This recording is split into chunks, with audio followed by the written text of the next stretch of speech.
Isaiah chapter 58 and verse 1.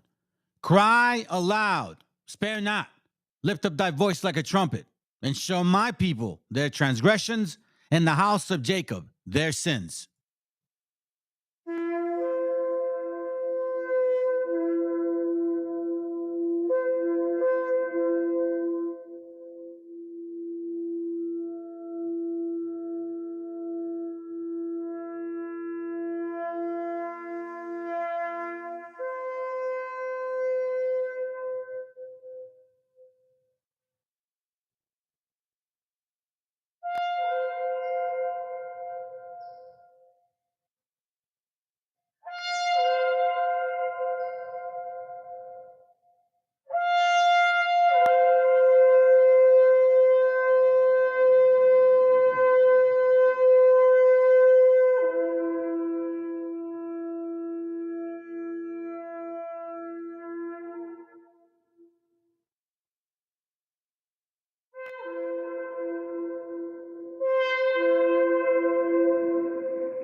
Copyright disclaimer. This content does not belong to Bible Chronicles or claim this intellectual property. The content provided today has and always will belong to the content owner. Bible Chronicles does not have any affiliation with the owner of this property. As mentioned, Bible Chronicles does not intend to make use of any material for the purpose of harvesting gain. However, Title 17 of United States copyright law states material and use can only be done when it's for theological or general educational purposes, and thus Bible Chronicles believes that this principal material falls under fair use, which honors protection under Section 107 of the same U.S. copyright law.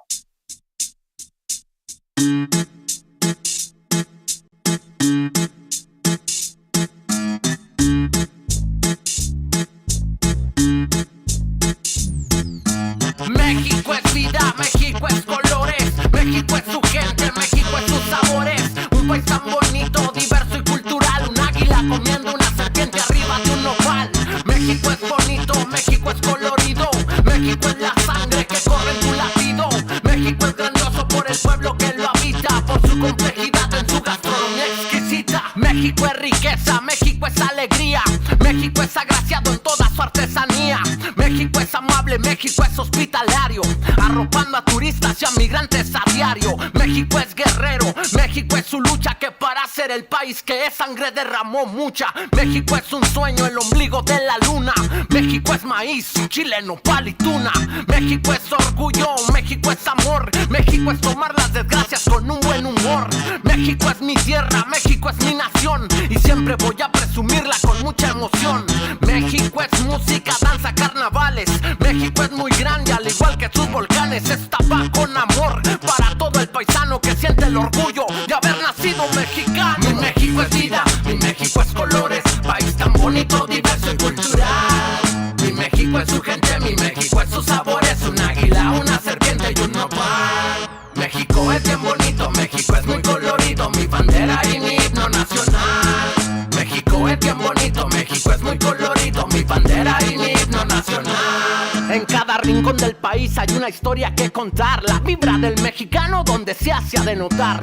Provenimos de gloriosas civilizaciones, ¿cómo no estar orgulloso de nuestras tradiciones, de nuestras facciones, de nuestros poblados, de las historias de sus calles, de los antepasados? Restos arqueológicos, museos, arquitectura, folclor, versatilidad, pasión y bravura.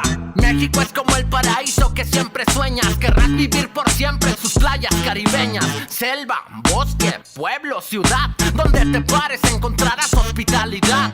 Playa, océano, montaña, desierto, resumir México en una palabra, perfecto. No sobran razones para nuestra patria celebrar. Mi México te amo, siempre te he de amar. México es vida, México es colores, México es su gente, México es sus sabores. Un país tan bonito, diverso y cultural, un águila comiendo una serpiente arriba de un nopal. México es bonito, México es colorido, México es la sangre que corre en tu latido. México es grandioso por el pueblo que lo habita, por su complejidad en su gastronomía exquisita.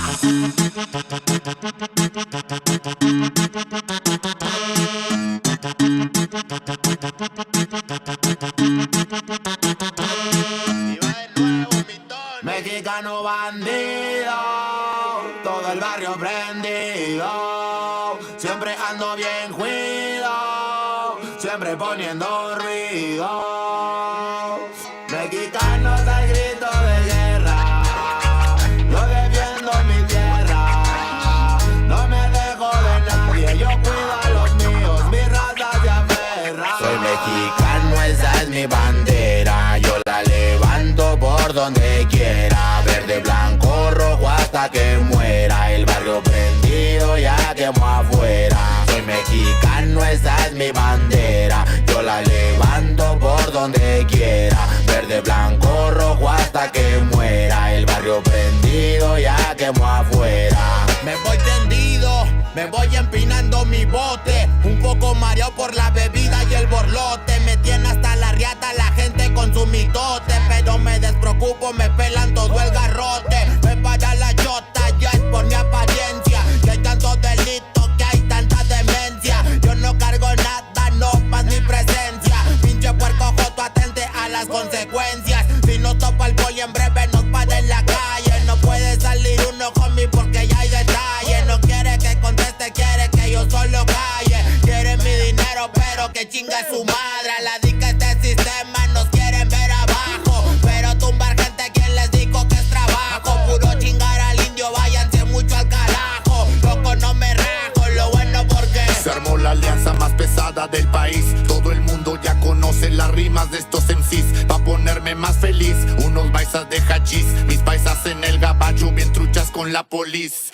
Loco en Guanajuato, con los ojos bien tumbados. De coto con el quesada, rifando por todos lados. Atento si prendo un blunt en cabina cuando grabo. Represento Nuevo León, junto a mi carnal el Davo. Cuando voy pa' Jalisco, el pasado está olvidado. Con el perro de la C, bien grifo, pedo y enfiestado. Chécate mi banderón, unido como había soñado. Bien bajado ese balón, compa lefty bien bajado. Puro hip hop mexa, hasta que amanezca. Pásenme un mezcal y que no se apague la yesca. Ya saben que aquí andamos pilas pa' lo que se ofrezca. Si escribo estas rimas es pa' que se enorgullezca. verde marihuana, blanca cocaína, roja la sangre que escurre de una nueva herida. Yo salí de la ruina, nunca se me olvida. Con disciplina y respeto sigo en siempre la movida. Ando bien high, la vida es un freestyle. Disfruta lo que hay, vivo entre el bien y el mal, carnal. Crazy life todo el día, vienda live. Pinto tu barda con spray, lo que canto es real. Azules y rojas las sirenas que me persiguen. No suben pa' la virgen, salen todos cuando chifle. Mi barrio no lo pisen, que andamos todos grises. Maldito policía, no quiero que me revises. Prende la mota en canala o en hitter. Ando con mi flota y el dealer. Tenemos lo que se te ofrezca, tú nada más pide. Me dijo mi madre que de la envidia me cuide. Soy mexicano, esa es mi bandera. Yo la levanto por donde quiera. Verde, blanco, rojo hasta que muera. El barrio prendido ya quemó afuera. Soy mexicano, esa es mi bandera. Yo la levanto por donde quiera. Verde, blanco, rojo hasta que muera. El barrio prendido ya quemó afuera. Ya, ábranse cabrones, llegó el mexicano partiendo sin necesidad de palancas. Todos jugamos en la misma liga, yo soy titular, tú ves desde la banca. Disfruto cada cosa que me pasa, colaboro y mi carrera se levanta. El mismo cabrón que antes no tenía nada se la pasa viajando y dice que canta. Por eso me caga enfermarme de la garganta. Pero aguanta, traigo mata natural y humo de planta. 2, 3 cabrones dando lata y yo haciendo más plata. De esto la vida se trata y pa' que sepas no es barata. MC da bolos desbarata con cada escalón que sube. Yo tuve la suerte de hacerme fama en YouTube. Hay 2, 3 raperos de antaño que me bajé de su nube. Los mandé pa' su casa y de premio hasta les pagué el Uber. Si alguien me tira es porque sabe bien que domino el negocio y quiere de mi parte. No quiero darlas de grande, pero si me tiras la neta me toca humillarte. Soy capitán, llevo el estandarte. Somos muy pocos los que hacemos arte. Este flow si es de Marte, tú dale like y comparte. México lindo y bandido, diario a Diosito le pido que me cuide a la familia si un día el cora ya no late. Estoy bendecido porque me cuidan los míos. Orgullosamente me exatamos locos de remate. Jaque mate, no hable de volar si viene gateando. La cosa por la frontera se pone violenta, no importa el rango. Toda la raza jalándole duro, si hay algo seguro es la muerte en donde ando. El sudor y la sangre en la frente, los de alzada controlando. Se roban la atención, ya saben quiénes son. Vatos locos con sazón como el de un corridón. No quiera tomarme el pelo si ando todo pelón. Levantando la bandera, viva México cabrón. Es el perrito de la C. La bandera con un águila, Simón, mi tierra es esta. Me vale si mi piel o si mi acento les molesta. Caja la no maestras, nunca duermen la siesta. Están los que van pa'l jale y los que la viven de fiesta. Otros que en el pintón se tatúan de corazón 3 colores en el pecho, morirían por su nación. Aunque su puto gobierno los puso en la situación de no terminar la escuela y terminar en la prisión. ¡Viva México, ladrones! ¿Qué hubo el expresidente? Ya saben que por mí policías chinguen a 20. Y ahí están mis 20 pa' la cagua. Aguas, que es tierra caliente de Chiapas hasta Chihuahua. Wow, wow, wow, yipi-yo, yipi-yuca. Buenas, Montegreen, Aguas, Tijuas y San Lucas. San Luis Potoyes, Mataulipas, La Puebluca. Dime si o no, loco, acá tienen lo que buscas. Soy mexicano, esa es mi bandera. Yo la levanto por donde quiera. Verde, blanco, rojo hasta que muera. El barrio prendido ya quemó afuera. Soy mexicano, esa es mi bandera. Yo la levanto por donde quiera. Verde, blanco, rojo hasta que muera. El barrio prendido ya quemó afuera. Puro hip hop mexa, perros, 2023. Ey yo, ey yo. Somos la santa carnal. Ey, los machidones de la plaza. Oye, DJ Dundeca en los scratches. Desde alzada, mi perro. No saben quién soy o sí. Oye.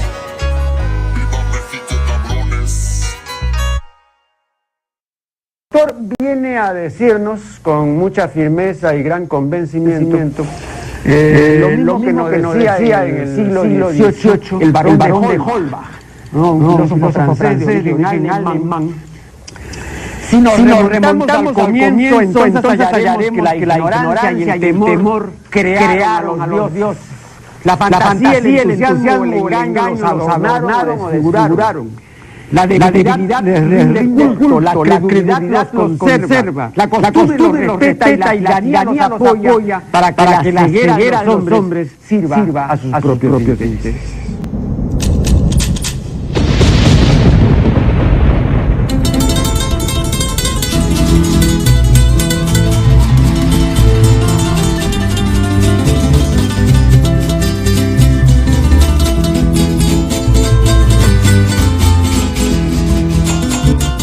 Viene a decirnos con mucha firmeza y gran convencimiento lo mismo que nos decía en el siglo XVIII el barón de Holbach, un filósofo francés de origen alemán.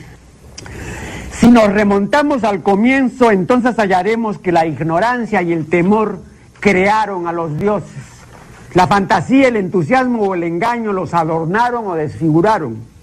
La debilidad les rinde culto, la credulidad los conserva, la costumbre los respeta y la tiranía los apoya para que la ceguera de los hombres sirva a sus propios intereses.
Yes, 1, 2, 3. Yes, 1, 2, 3. How you doing? How you doing, family? Give me a second, real quick. Because we're in a weekday, I'm going to try to go quick. Replacement theory or Darwinism? We're not really going to get into the scientific aspect of it, but I'm going to answer some of these questions that certain people somehow keep using. They go by a replacement theory, but believe in Darwinism. ¡Que alguien me explique! So as long as they're doing that, there's great confusion. And I don't know why he keeps doing this shit. And my job is to, destroy those conclusions, so-called. Let me see what's up real quick. Hey, Shalom, Rick. Good to have you here, bro. What up, VTC? And for you enemies in secret, keep watching. You may learn something. These classes a lot of times are started by you family that I talk to. You know what I'm saying? Whether talk or text.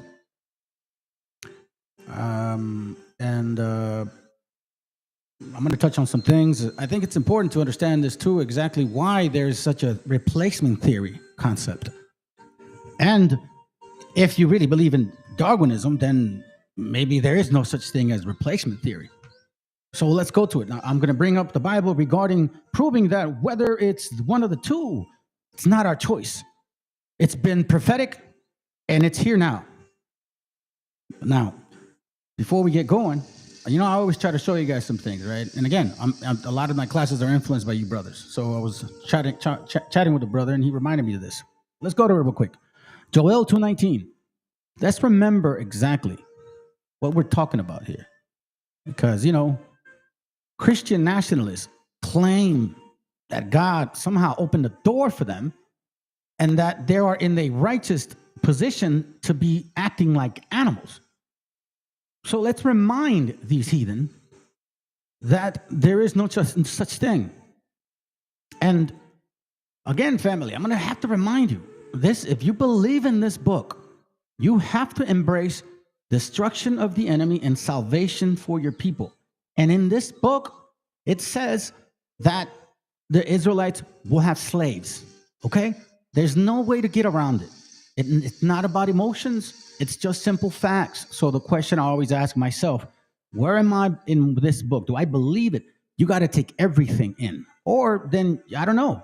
We need to really reconsider what we believe in. Joel 2:19, yea, the Lord will answer and say unto his people. You see, this is a possessive word, man. Mi familia, so to speak. Behold, I will send you corn. I will send you corn. Now, who was given corn? Who are the people of corn? Who are you?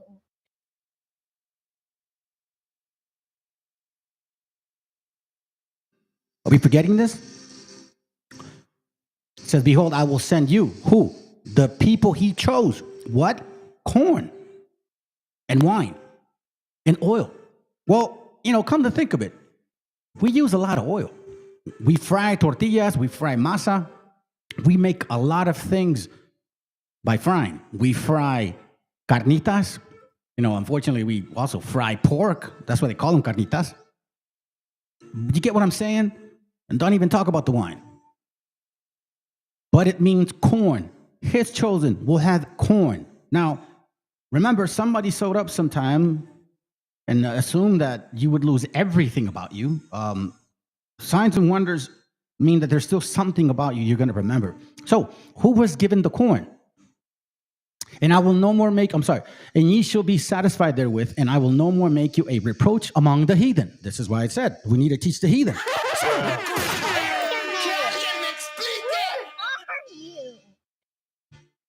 So before you go and assume stuff, he gave the Israelites one predominant food, which was corn.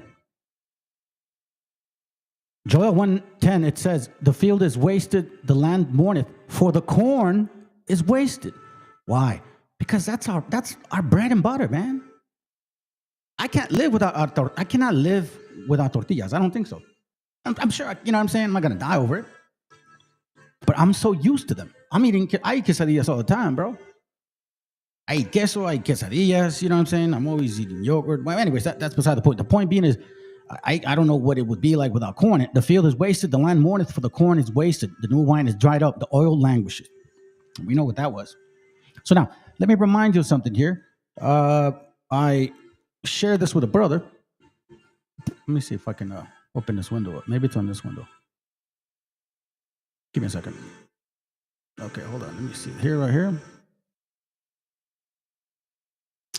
Oh, no, that's not it. Okay, so here it goes right here. Check this out. Okay, so there's this thing called tejuino. All right? And this goes into a lot of you confused, confabulated individuals who claim that you were originally here. You have no you have no clue of this word. You have no idea. Now, let me remind you, Mexican fermented corn drink. What was that? Corn. Traditional tejuino is a Mexican drink recipe with ancient origins. Hello. Now, but again, we're tackling two things at this very moment. Pretty much corn and who it belongs to. Who does the corn belong to? Made with corn masa, piloncillo, and water. This fermented beverage is also naturally gluten-free. Now, the reason I know about this drink is because I'm from originally Guadalajara, and I drank tejuino all the time. The funny thing is, in the last year or so, they've been selling tejuino around me. It's crazy though, because it's very to me it's delicious. Enjoy with crushed ice, lime juice, and a pinch of salt. Yeah, you can actually like taste the salt and the lime with masa.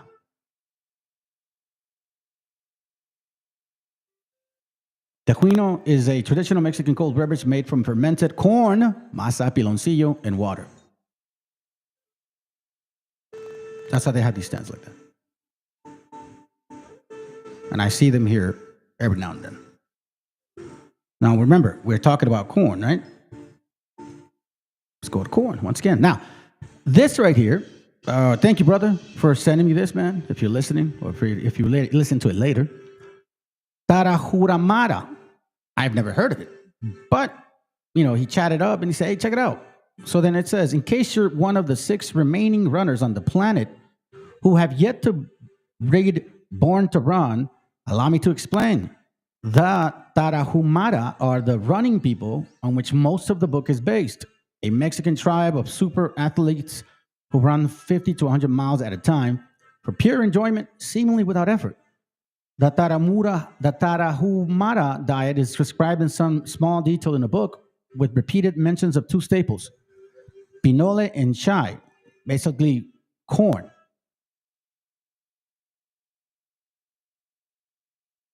Let me see if I can find the link, because this is the one I pulled up. Let me see if I can find yours, bro, because you just sent it to me. Hold on.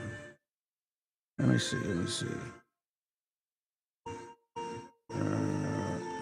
It goes right there. Let me post it on my side. So right there. Sorry, fam. All right, let me go here now. Bam. So check it out.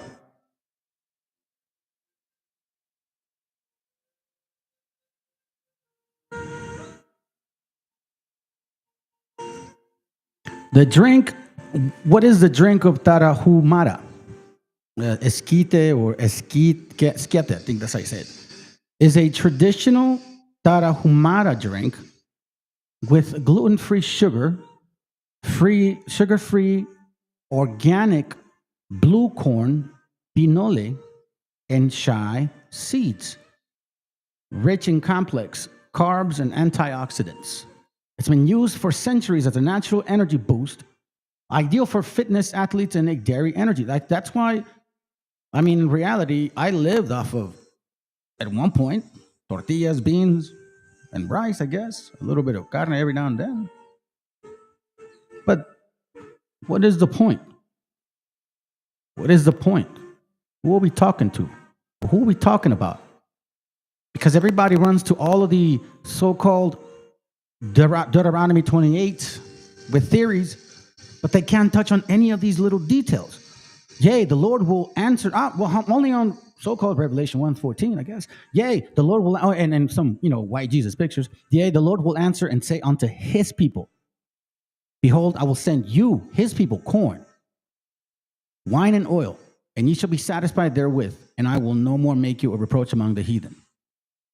The Lord had pity. Now, this is a prophecy also talking about coming to fruition, because we're seeing it now.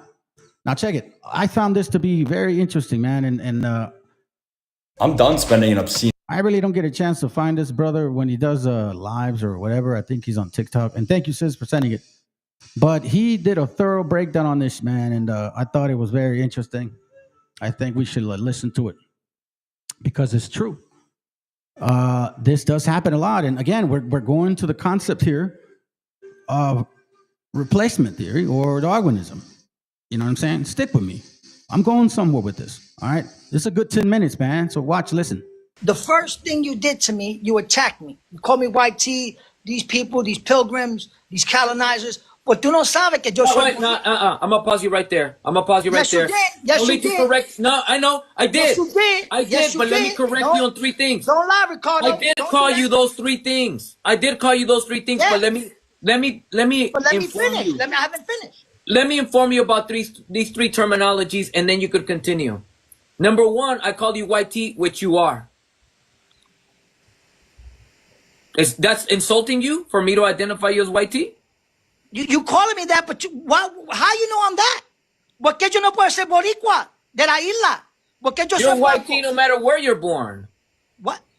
You're white tea no matter where you're born. I don't care if you were born in Puerto Rico, in Cuba, in Mexico. You're white tea. That's your race. We're not talking about nationality. That's not true. I disagree with that. You can disagree, but elaborate. Prove me wrong. Spanish is not considered white. What do you mean? They themselves identified as white tea. They're the first people to identify themselves as white tea, Spaniards. What is your nationality? Puerto Rican. You were born there? I was born in New York, but my mother and father was born in Puerto Rico. So you're not Puerto Rican. You're an American. I mean, if you want to get technical, yeah. But that's the only way to get. My bloodline. What do you mean? My bloodline is not Chinese. My bloodline is Puerto Rican. Your bloodline is European. I'm wrong? If you're getting technical, if you're going down to the DNA, you're breaking it down that way, yes. I'm Puerto Rican. I'm not going to say European. You're an American white tea man. No, I don't identify as that. You don't have to, but you are identified as that systemically. Society. So you mean to tell me, okay, what? Let me at least prove it to you. Yes. So you mean to tell me, you as a white tea presenting person that identifies as Puerto Rican, a Hispanic, yes? Yes. So you and I are walking on the street, both of us Hispanic. You mean to tell us society will identify us both as the same race?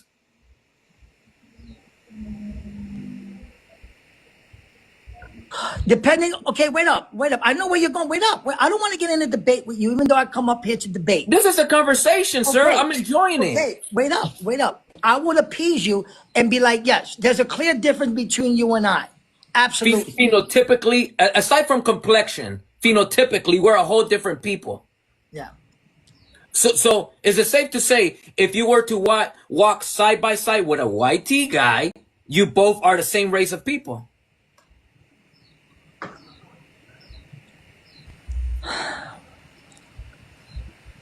Okay. For argument's sake, yes. No. For fact's sake. I ask you, if you walk side by side with another person, although he may have a background of Irish and you may have a background of Scottish, you both will be identified as white tea, yes or no? Depending on the... So please be genuine, sir. Please. Please, man. Yeah. Okay, listen, I'm going to... For the vast majority of America, probably, yes. Who cares what people think about you? It's how you identify. It's how you identify. So, like, my point is, right? If I'm walking down the street and society thinks that I'm white tea, I'm Irish or whatever, who gives a F? I know that I'm Puerto Rican. I'm going to walk on my way, and I'm proud to be Puerto Rican. So who cares? So let's say your whole life you've been bubbling Hispanic. Let me grant you that. Your whole life you've been bubbling Hispanic. However, does that remove the fact that in society, as you've agreed, society has been identifying you as white tea? Yes or no? Regardless, even though you yourself identify as Hispanic on paper. Society, however, automatically identifies you as white tea. Yes or no? Yeah. Yes. Probably. For argument's sake, I'm agreeing with yeah. But Okay. Let me pause you to though. me. Let me pause you. So with that said, that's how race works, sir. That's what race is. It's a social construct. Listen to the word. Social construct. Right? Race is a social construct, yes? Construct. Meaning that society automatically identifies you as white tea. Race is a social construct. You are identified as what you're phenotypically presenting. You are white tea, sir, by definition. Okay? Okay. All right. Okay, now let's go back to the original argument. So I've called you a white tea, which you are. You felt offended or insulted because I identified you as what you are. What's wrong with identifying you as white tea? So your name is Jimmy. James. So this white tea guy named James has not been identified as white tea his whole life?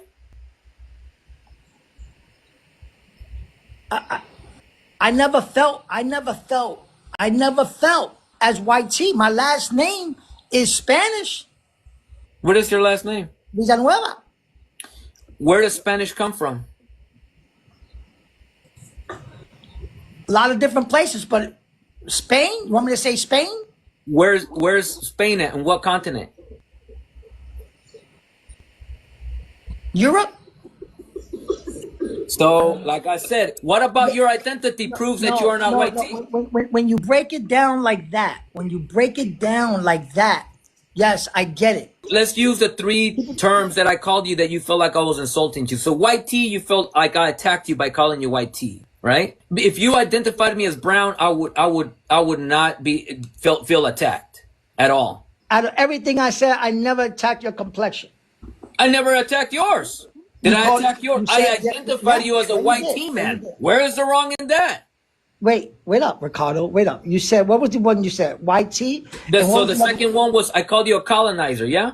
You called me a colonizer. Now you owe me an apology. That's an attack? You owe me an apology for that one. Okay, so let's prove if let's prove first if it's an attack. Okay, let's prove it first. And of course that's an attack. If we come to the conclusion that it's an attack, I will apologize. You ready? Yeah. So why are white tea people like yourself in the Americas in the first place? How'd you get here? Because of Ponce de Leon, Christopher Columbus. Due to colonization.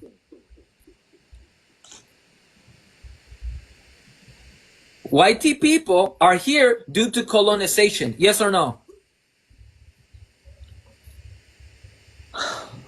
Yeah. You would instead be somewhere in Europe, yes? Say it again. What? If not for colonialism, you instead would be wherever it is that you descend from in Europe. Yes or no?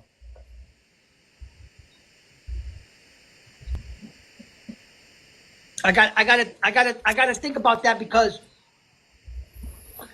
colonialism didn't open the doors for white tea people to start coming from Europe? That's not the door? That's not what opened the door? Colonialism?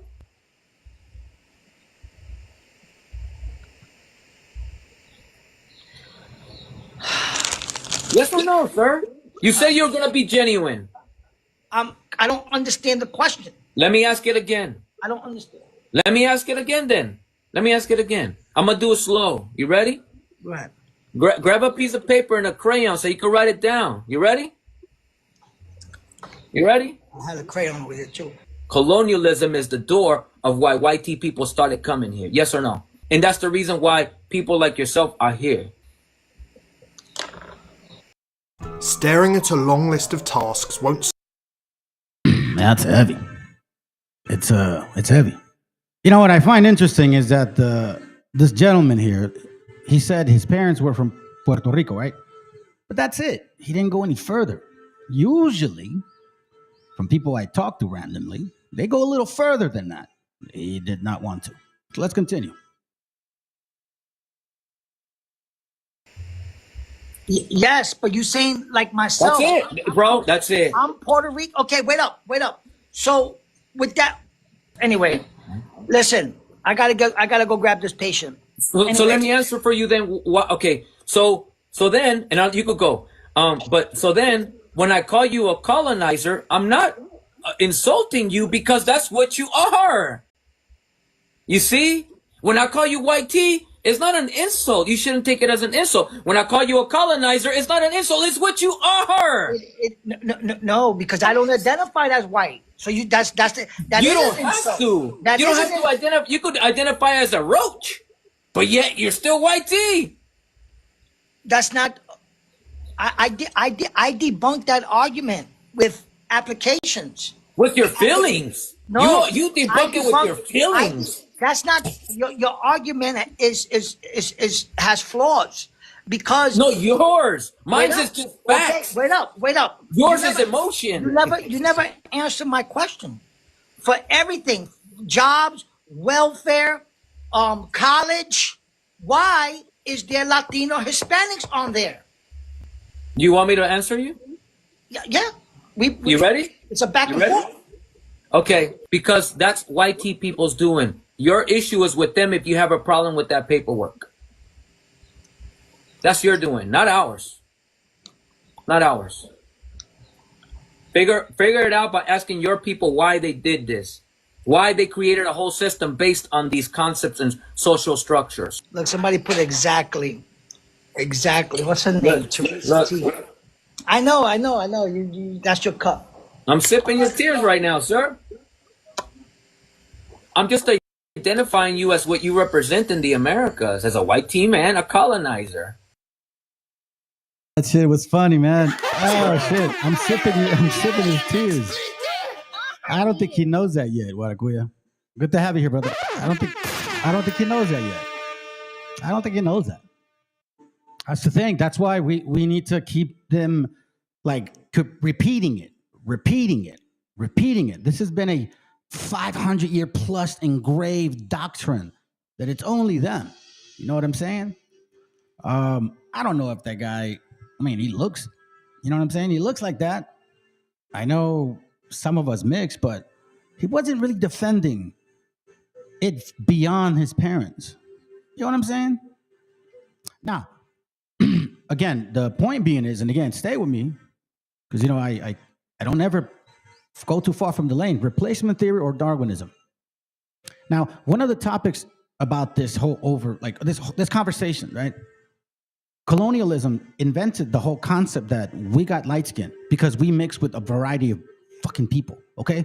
Let's not forget that that's exactly what they did. They made you believe that we were never light skinned and that we got light skin because of them. These are the same nations that dealt with us in that same way, right? And specifically, we're talking about this right here, this social construct, because whoever started it, someone else picked it up and continued it. And it goes back to this concept here, Darwinism. Okay? So the reason why this concept of Darwinism, why it's important to know and learn what it means is for the same reason that they created these concepts. So now, let's look up the word Darwinism. So Darwinism is a theory of biological evolution developed by Charles Darwin, emphasizing natural selection as the primary mechanism of evolution. Follow me, family. Don't lose me here. This is very easy. Darwinism refers to the set of beliefs and theories about evolution formed by Charles Darwin and his followers. At its core, it emphasizes a mechanism of natural, let me emphasize that, of natural selection, which is the process through which certain traits become more common in a population due to the reproductive advantages they confer. That's natural selection, reproductive advantages that they confer. This theory posits that organisms better suited to their environment are more likely to survive and reproduce, passing on advantageous traits to their offspring. This is from Britannica. Okay? That's where we're getting the definition from. They created this theory. Now, why do I keep saying the great replacement theory? Because this is what's going on. Okay, you know what's going on all across the country right now, right? This is beyond the whole immigration, beyond their political jargon. It's because of this too. And don't be ignorant to these facts. Great replacement conspiracy theory. Now, keep this in mind and why I asked, what is Darwinism and who created it? They created Darwinism. They created that belief. That says the great replacement, also known as replacement theory or great replacement theory, is debunked white nationalist far-right conspiracy theory. What does that mean? And I ran into this book. Let me see if I still have it here. Oh yeah. It's called Camp of the Saints, it's called. Camp of the Saints, okay? Now, it's from 1975, and a lot of these replacement theorists push that type of material, and that's where this replacement theory, was really, really put in front of everybody. Which is why terms like miscegenation or composite race, because we know about miscegenation. So now, the reason why I keep bringing up this replacement theory and Darwinism,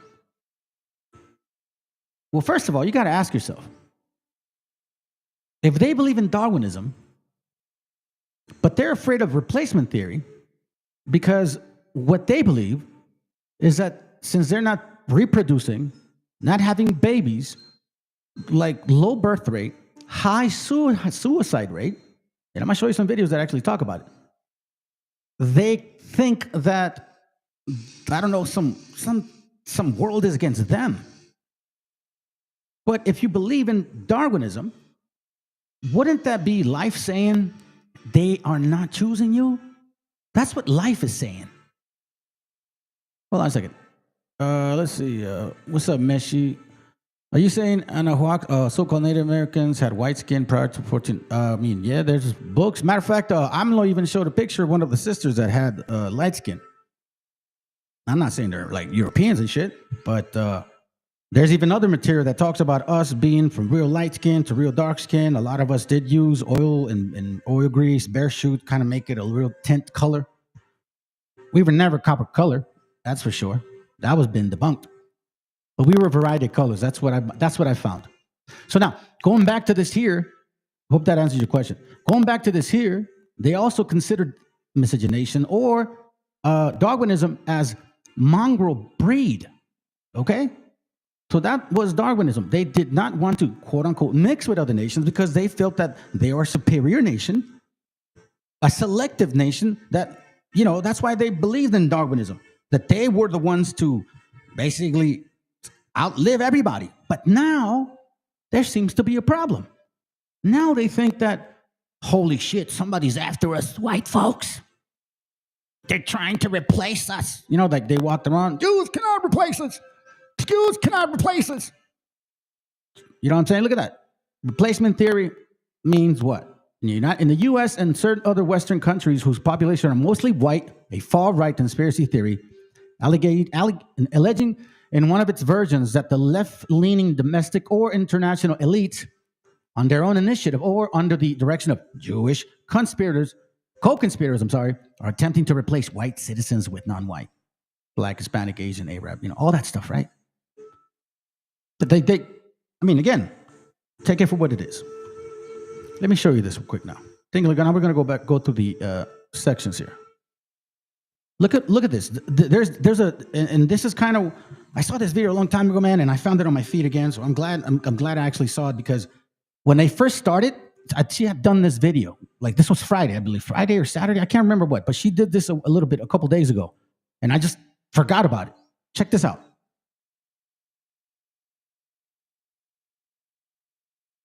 Protesters aren't obstructing justice like the right claims. They're resisting white nationalism. The protests started because the federal government raided workplaces to target undocumented immigrants in LA, despite Trump promising to target actual criminals. But they aren't targeting violent criminals because it was never about that. And it'd be hard to do so since undocumented immigrants commit far less crimes than US citizens. But Stephen Miller, the man behind Trump's immigration policies, told ICE to increase the number of deportations to 3,000 people a day at all costs. That's why they're targeting workplaces and immigration courts. It was never about helping people come here the right way. Miller said in leaked emails that he believes white people are being systematically replaced by immigrants, that immigrants are destroying America, and that's why he wants them gone. It's See, this guy's a so-called Jew, yet their replacement theory concept, they believe far right that, oh no, it's the Jews that are trying to replace us. He says the same shit. So is he like a Nazi, Jew, right-winger? What? I mean, you know what I'm saying? So let's continue. white nationalism, plain and simple. That's why the admin has changed the definition of criminal to include anyone here illegally, though it's just a civil violation. Stephen Miller posted in response to the protests, "We'll take America back." That's why they targeted LA. Texas has around the same amount of undocumented immigrants as California, but it's not a blue state that they've been railing against for years. It suggests the Trump admin wanted this to happen. They wanted pushback, they wanted conflict, and they wanted escalation. Also, Trump could assert his federal authority to take back America. But here's the thing, Trump is the direct cause of the unrest. Instead of having a humane and dignified approach to immigration like protesters are calling for, he's cracking down even more, provoking protesters, painting them as the problem, and trying to silence them. To him, those without power, the protesters and immigrants, are the problem. But the people in power are the real problem for treating human beings like they don't matter because of where they were born or the color of their skin. Oh, and Trump's escalations don't lead to more peace. Peace through strength doesn't work. It just leads to more unrest. And I don't know, man. I heard somebody say it. I was thinking about it, but that person I heard, I don't know who he was talking to. He did some YouTube live. He says that by the summer, which we're close to, someone's going to get shot. And that's how it's going to set it all off. You know what I'm saying? And I'm not too far. I'm not in disagreement with that. Because, you know, when the animal is cornered, this is what they do. Remember what happens over there when they were in decimation, right? They had no gold, nothing, man. Europe had nothing. But they found it over here. So they came here with their Darwinism, so-called. Now, let me bring you to this. I don't know if you know who this guy is. He looks like Beavis and Butthead, right? But he's in Europe trying to debate some of these people or college students. And I thought this was a good kind of back and forth. Now, there's an important part that I want to show you. I don't recall where, to be honest, and I apologize. So I'm going to try to walk through with it. Maybe I'll skip it, hopefully not. But he talks about replacement theory without saying the word, okay? Listen in. Here, let me see if I can speed it up. Maybe, no. Maybe, yeah, I'll leave it like this. Let's go. In this video, we are going. What up, Europeans will never be Americans. I haven't seen you in a bit. Well, what up, All Be Revealed, man? How you doing, brother? Hope you're well. Let's go. Going to see Charlie Kirk go on a long, pointless rant when pressed on toxic masculinity. We're also going to see the crowd repeatedly laugh at Charlie Kirk because he's outsmarted by an Oxford student. As usual, let's watch the video in full, and I'm going to give you guys my thoughts. So they're arguing about toxic masculinity, all right? Apparently, these white folks are feeling like their people are committing suicide because of toxic masculinity. Seriously, that they're having low birth rates because of that. That they should have a family and they'll be happier. Let's listen in. It's replacement theory, 100%. Let's listen. Towards the end. Hey, Charlie. So I wanted to return to a comment you made earlier about a generation of lost boys. You likened them to the Peter Pan movie. Oh, okay. Yeah. So when we're talking about Red Pill Media as being a large influence, and I wanted to define that. It's a reference to the Matrix in which a lot of these media. Up a little bit, okay? Let me see. I think it's here. Hold on. Let me see. Ah, for real, yo? It sucks. Damn commercials. Hold on, fam. Hold on. Let's see. Let me see if it's here. 35 weeks of labor a year. Now it takes upwards of 60. Here it goes. Oh my dear Jesus, bro! Like, what the hell, man? Are you serious? Are you serious right now? Wow. Wow. This is This is amazing. I just don't want to pay the damn monthly, man.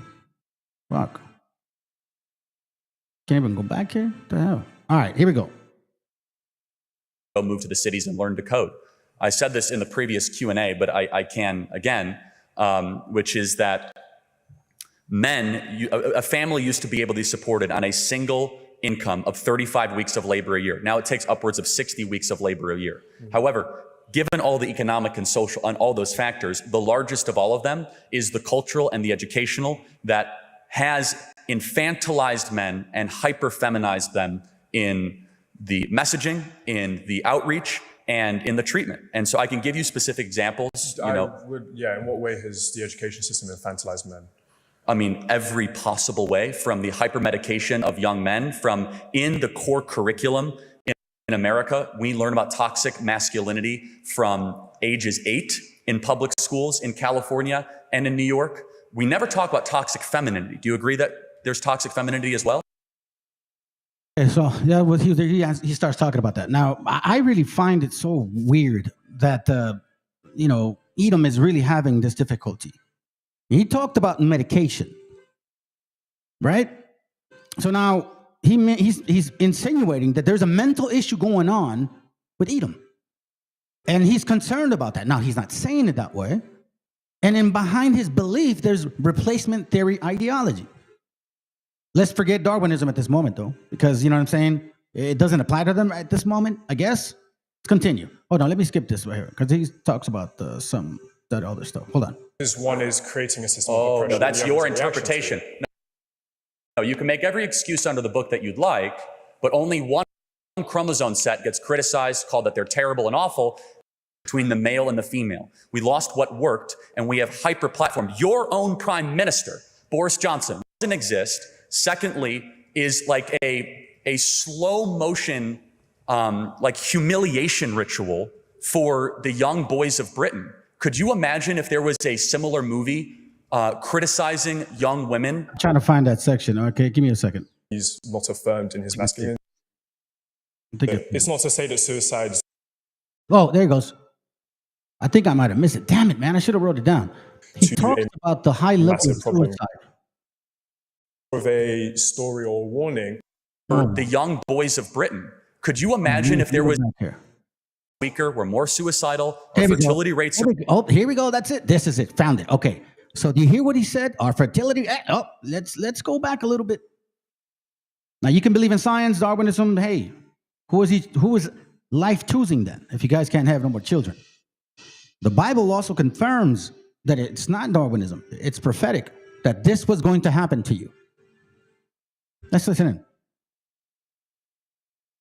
We're actually living under a hyper-feminist West that is toxic. What does that mean? Speech police, feelings first, emotion over reason, community over individualism. We're seeing this. And by the way, is it working? Is the West stronger as it's become more feminine in the last 30 years? No. In fact, our morale is weaker. We're more suicidal. Our fertility rates are down. He says in the West. Let's remind these people. Okay, hold on a second. When he says our fertility rate is low, we are more suicidal. Do you think he's talking about you, Indigenous brothers and sisters? No.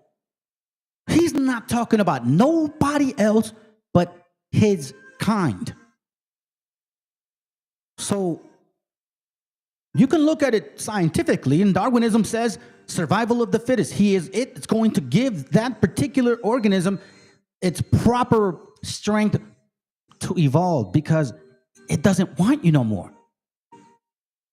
It's not replacement theory. Because the Bible also said that. Let's finish up on this, and then we move on. We have lost the balance. We've lost the yin and the yang between the male and the female. We lost what worked, and we have hyper-platformed. Your own prime minister, Boris Johnson, when he was talking at a summit, said we need to actually make things more feminine.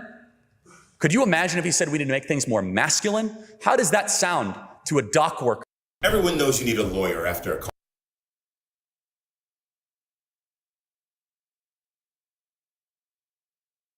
Brighton or someone in Essex. We need to make things more feminine. No, instead, we need to restore the balance that God created man and women. And right now, they're in. By the way, you want an example? Adolescence. How does that movie Adolescence not broadly generalize a theme that, first of all, doesn't exist? Secondly, is like a slow motion, like humiliation ritual for the young boys of Britain.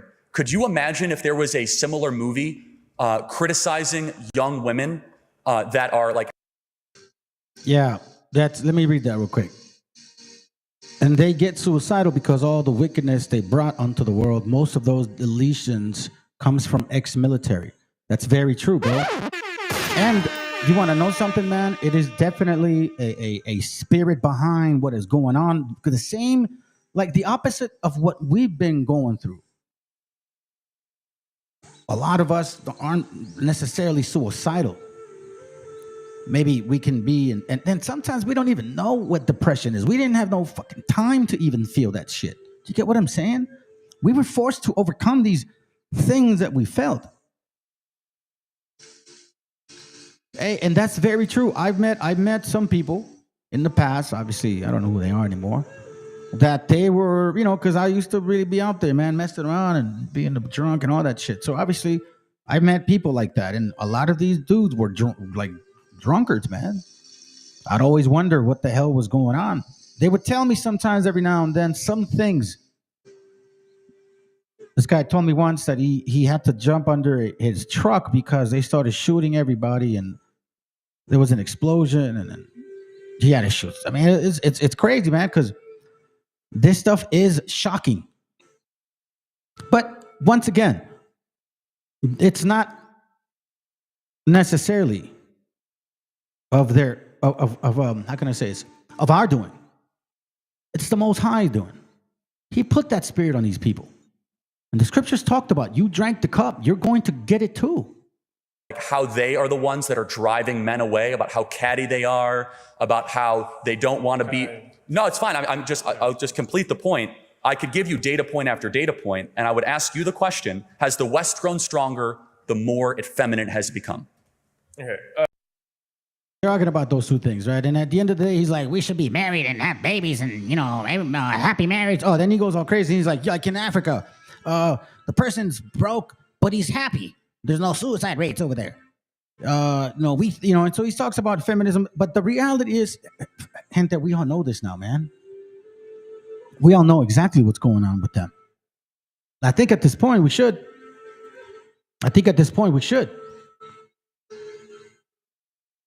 Check this out. 2nd Ezra chapter 16, verse 77. And the reason why I'm going here now is because as they continue with their confusion of replacement theory or Darwinism, whatever, right? There are instructions in this book that talks about and shows you how not to be in the wrong path, especially in these times now. Because I think it's clear. I honestly think it's clear that we are closer to something more than ever, man. 2020 was the insurrection, January 6th, right? I never saw that before. Civil rights and all that stuff, but I'm talking about like for the election's sake, so to speak. Now they're in LA, Texas, New York, and I believe in LA for sure. They deploy the Marines. The Marines, like we said, you know what I mean? These guys, that's what they do. They're trained to take lives. They're trained to take lives. And you don't think some of these guys are still in there? Possibly, bro. There's going to be one incident. That's all it's going to take. And then it's going to speed up so effing fast that man, I'm just like,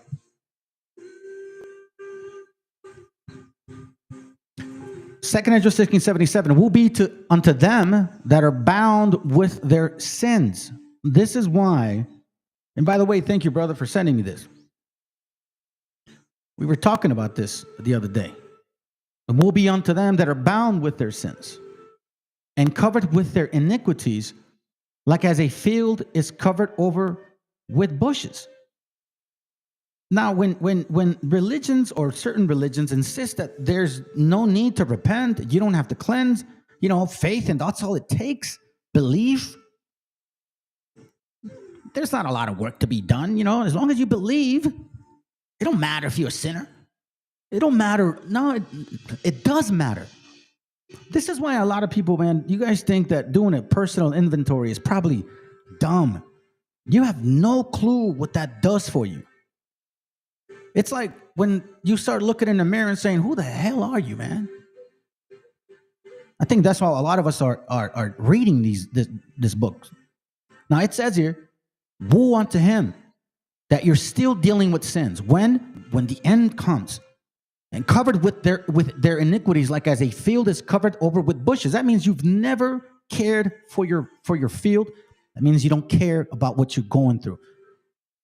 You don't care about what like potential sins and the act on it. You know what I'm saying? Like you just whatever, man. It's all good. You're partying out there. You're doing your thing. I don't know whatever it is that you fucking do, and you know damn well it's not what the Most High is asking for. And you don't even reflect on that shit. You're not even working to change. You still have anger and hatred for your brethren. This is why my attitude started changing. I started changing within because I saw that I was really angry. And because I was really angry, it didn't allow me to really, really, really connect with my own family, you know what I'm saying? Just with people. This is what I'm talking about, as I'm growing up. Because I was bound with sin. What is the two commandments? Main commandments, love the Most High and love your family, your brethren, your brother. You know what I'm saying? Like your family. Love your Most High and love your family. Woe be unto them that are bound with sins. You, like they say, you can't love nobody if you can't love yourself. And you cannot give something goodness if you're not cleansing yourself. And covered with their iniquities, like as a field is covered over with bushes, and a path thereof covered with thorns. So now, as you're leaving shit behind and you're never attending to it, you're just saying whatever, I don't want to think about that. That's the past. I don't want to reflect on it, even though it still bothers you. You're leaving bushes and you're leaving it with thorns that no man may travel through, not even you. So now, a lot of us are so afraid in this walk that as soon as you hold on to one belief, you get so scared when somebody shakes you. You think like, oh no, it's because I was taught and somebody taught me and I need to be loyal to that teaching. No, the person, the who you need to be loyal to is the Most High, man. Shit. What the hell? Giving loyalty to men? The flesh profited nothing. It is the spirit that quickeneth. And in this walk, it's going to be shaky. And some things are going to be like, damn, okay.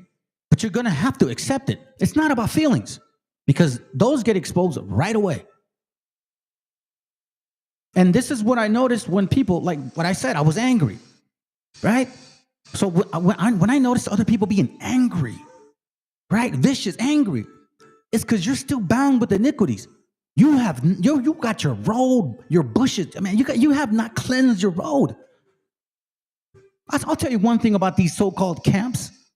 They don't teach y'all how to repent. They give you one or two verses. Go run and go figure it out. Oh, but you can deal with prostitutes. You can have multiple women. Okay, sure, buddy. While you're a alcoholic or you're a mujeriego already, yeah, right. How are you going to differentiate the difference if you've been dealing with that spirit since the beginning? Bruh. and the path thereof covered with thorns that no man may travel through. It is left undressed and is cast into the fire to be consumed therewith. Now, we've read scriptures everywhere, especially in the red letter, that says, leave the wheat and the tares together. He talks about the kindling of the fire, burning certain people.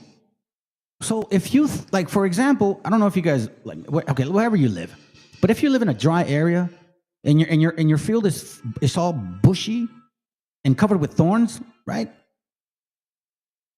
That's the first location that the fire just runs right through.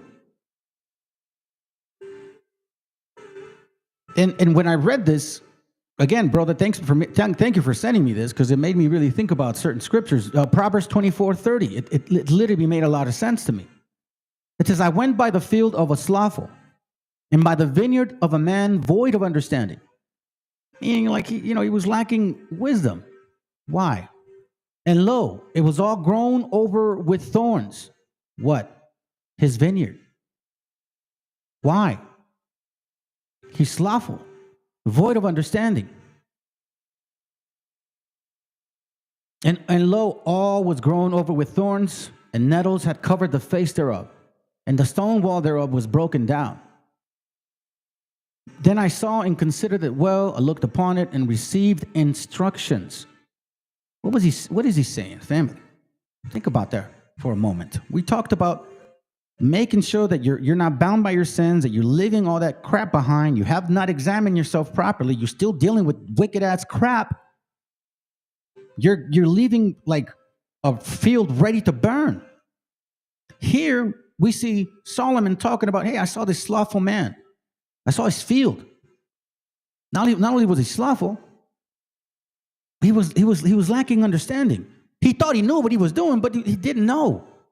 Hey, I know the Bible. Yeah, so does Satan. And went by the field of a slothful, and by the vineyard of the man of void of understanding, and lo, it was all grown over with thorns and nettles, and covered with face thereof, and the stone wall thereof was broken down. Remember the stone, remember the pillars, remember the foundation.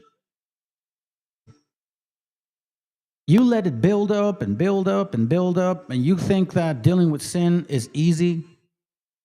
Oh, I'm good. I'm perfect, Doc. I don't sin. You tripping. Let me give you Psalms 51. Check this out.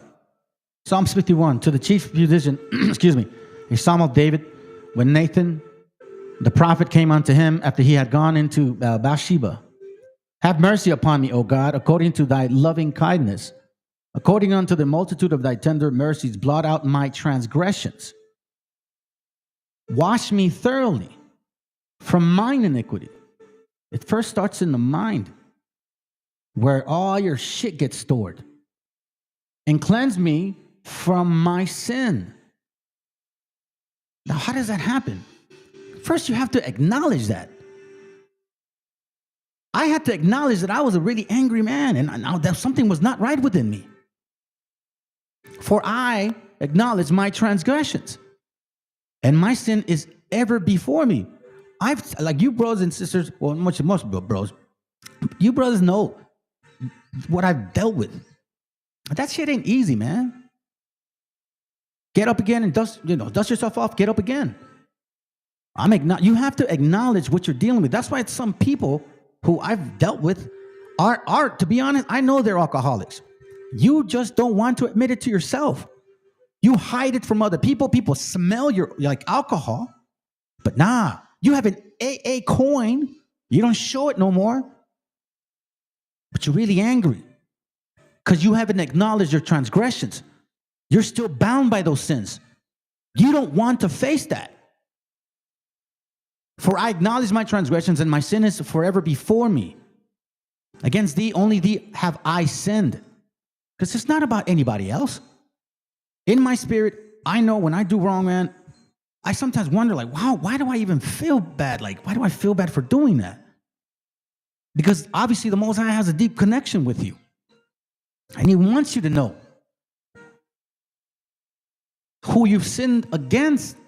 Not your mom, not your dad, not your wife, not your kids. If I cheat on my wife, I know that, I know I would be cut off. I would be cut off. Why? Because I didn't cheat on her, man. I cheated on the Most High, so to speak, because I didn't keep my word. Here I am pushing these things, but yet I'm, for example, doing that. Not say that I'm doing that. Do you get what I mean? Thou that might, let's see, and let me go back. Against thee only have I sinned and done this evil in thy sight, that thou mightest be justified when thou speakest and be clear when thou judgest. You see this? And done this evil in thy sight, not in anybody else. Nobody knows about what you're going through in your mind. Nobody knows what has happened to you. But if you're still bound by those sins, by those regrets, by those things you can't let go of, you're going to burn. You got to cleanse all that shit, man.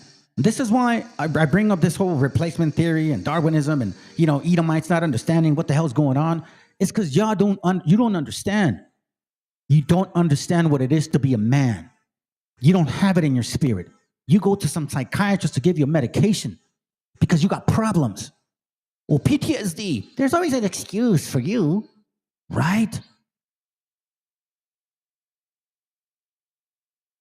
Against thee only have I sinned and done this evil in thy sight, that thou mightest be justified when thou speakest and be clear when thou judgest. Meaning, listen, I'm admitting my sin.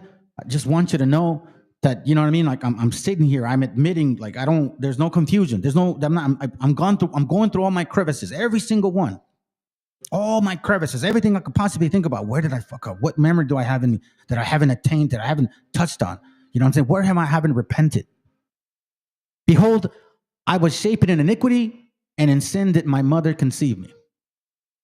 Then it says, behold, thou desirest truth in the inward part, the spirit.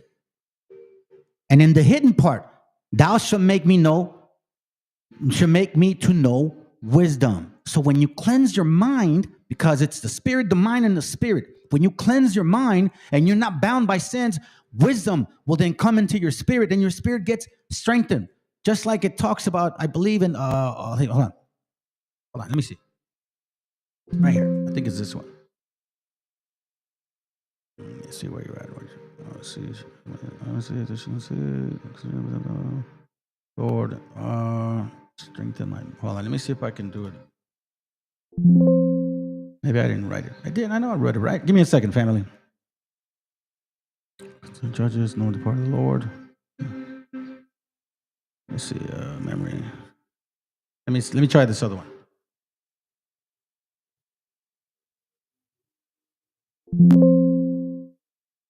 Oh, hold on. I'll use my phone. Memory. There's a scripture that talks about, and it strengthened my memory, something to that. I don't know if it's in Sirach. Like he drank. Oh, there it goes right there. Oh my God. Yeah, it's right here. 2 Ezra 14. 2 Ezra 14. Now, this is why whoever thought this was like doing mushrooms, bro, that's why that's why you lost your mind. It says in 2 Ezra 14, he's talking about, drinking a certain cup. And I took it and drank it. And when I had drunk of it, my heart uttered understanding. And wisdom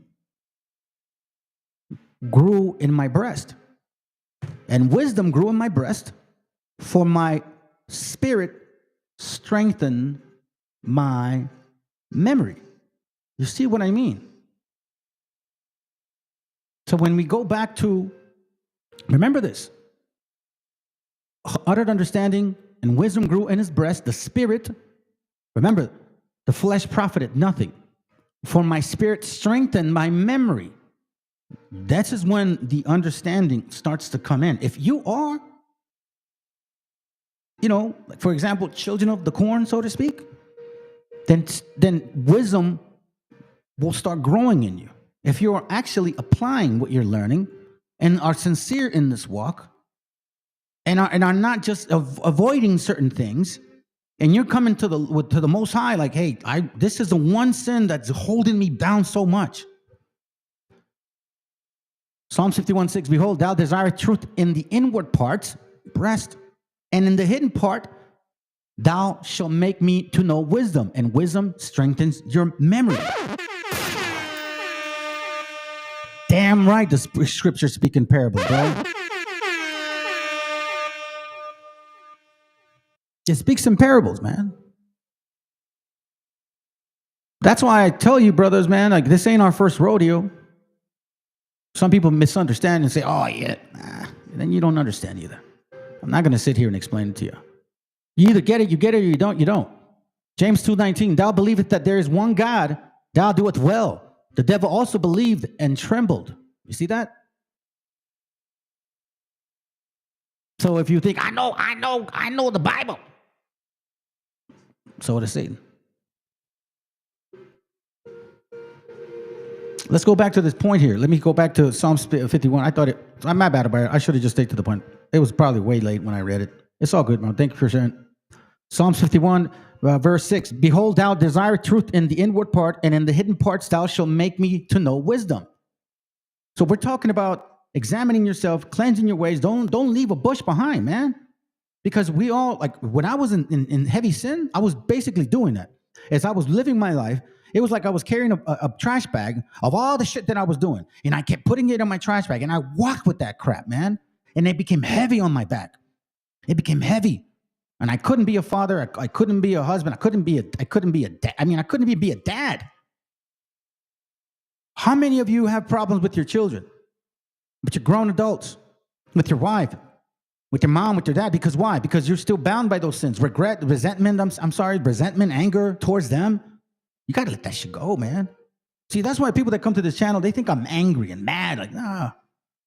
I'm angry and mad about what you guys did. I'm not angry and mad at my gente. If anything, by cleansing my ways, I've learned how to appreciate every single one of you indigenous brothers and sisters. The history that comes with it. The stuff that I read. Because all of these things happen to all of us. Whether you're up in North, in the South, on the islands, it happened to all of us. So when the Most High started revealing these things to me, I felt the need to share it with y'all. Hosea 10:1, it says, Israel is an empty vine. He bringeth forth fruit from unto him. Forth fruit unto him. According to the multitude of his fruits, he had increased the altars. According to the goodness of his land, they have made godly images. Their heart is divided. Now shall they be found faulty. He shall break down their altars. He shall spoil their images. So we see now what we're talking about, right? Okay, check this out. However, this is what he wants. Let me read it this way. Maybe it'll make a little bit more sense. It says here, Hosea 10:10. No, not this translation. Which one was it? I can't remember. Let me go back to King James because I don't think it was that one. Hosea 10:10, it says, it is my desire that I should chastise them, and the people shall be gathered against them when they shall bind themselves in their two furrows. Now, in case you guys don't know what a furrow is, okay, this is what a furrow is. Okay? So when you're farming, that's what a furrow is. You know, and what you do there is you start basically breaking down the ground. You start breaking down the ground to go, to harvest. Like that's the concept here. Like trenches, so to speak, right? Then it says here, so he says he wants the north and the southern kingdom to bind ourselves in our two furrows. Like two sticks becoming one again. And Ephraim is a heifer that is taught and loveth to thread out the corn, but I passed over her fair neck. I will make Ephraim to ride, and Judah shall plow. Together. It's not one tribe. Together. And Jacob shall break its claws. There's no seniority here. There's no like, I'm Judah, so I need to be the leader. I need to... Bullshit, man. It don't work that way. And there's no such thing as, we woke them up first. That's what. No, he's talking about, hello, it ends with the Messiah. What are you talking about? Nothing changes until he gets here. And you're not going to find him in some fucking building or some camp. The kingdom of God dwelleth in you. And if you're not willing to examine yourself, you're not going to ever even get close to that. And Ephraim is a heifer that is taught and loveth to thread out the corn. I've passed over her fair neck, and I will make Ephraim to ride, and Judah shall plow, and Jacob shall break his clods. So wait, hold on. So 2 furrows. What does plowing mean? Plowing. See? Furrows, plowing, and then break up its clods. What are the clods on the field?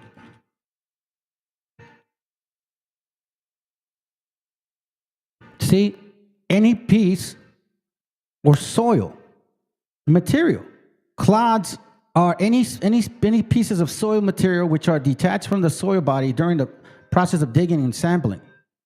So you cannot work the field if you're bound with clods. Do you understand the parables now? If you're bound by sin, if you're full of thorns, if your field is dry, if you haven't took care of it, that's a dry field. If it's full of bushes, it's the first thing that burns. And if you try to regrow this again, you got to get rid of these clods first. And sometimes this is not even on the top. This is about maybe like a foot down, which is why people use excavators to break the ground and get rid of the clods, move the rock, so then there could be good seed and the root gets rooted properly. So we're talking about furrows, furrows, we're talking about plowing, we're talking about, getting rid of the clods. You see, it's all parabolic. Then he says here, sow to yourselves in righteousness. Why? Because he wants to join us together in sincerity, not in superiority, not because I'm better than you or because supposedly you're better than me or because you got a certain hair texture and I don't, so that's what makes you a certain... No, bro, that's a joke. The flesh profited nothing. Woe to him that's in love with the world. So you guys that are preaching this nonsense, you're in love with the world, what your body looks like. Sow to yourselves in righteousness, reap in mercy. Wow, mercy in the Old Testament? Yeah. Break up your fallow ground. That's another word. Fallow ground. And this is why you need to really see these words for what they are. What is a fallow ground? So we're talking about harvesting, right? We're talking about harvesting, plowing, these things here. Harvesting, plowing, right? But what is hold on a second. What is a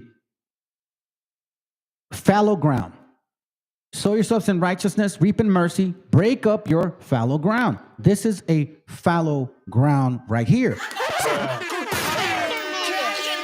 That's a fallow ground right there. And if you really look at it for what it is, guess what? That's the separation that these people have caused upon us.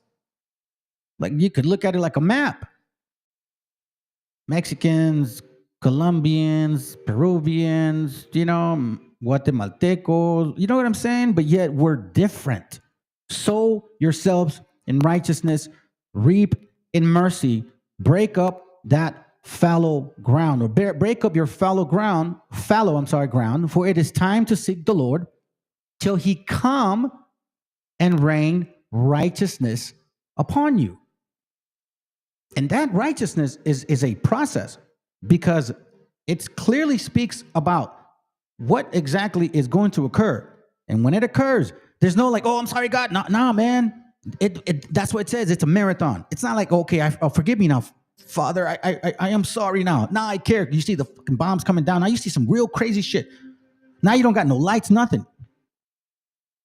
All of a sudden now you want to start praying. Oh, now you think about me? Here's the reason why.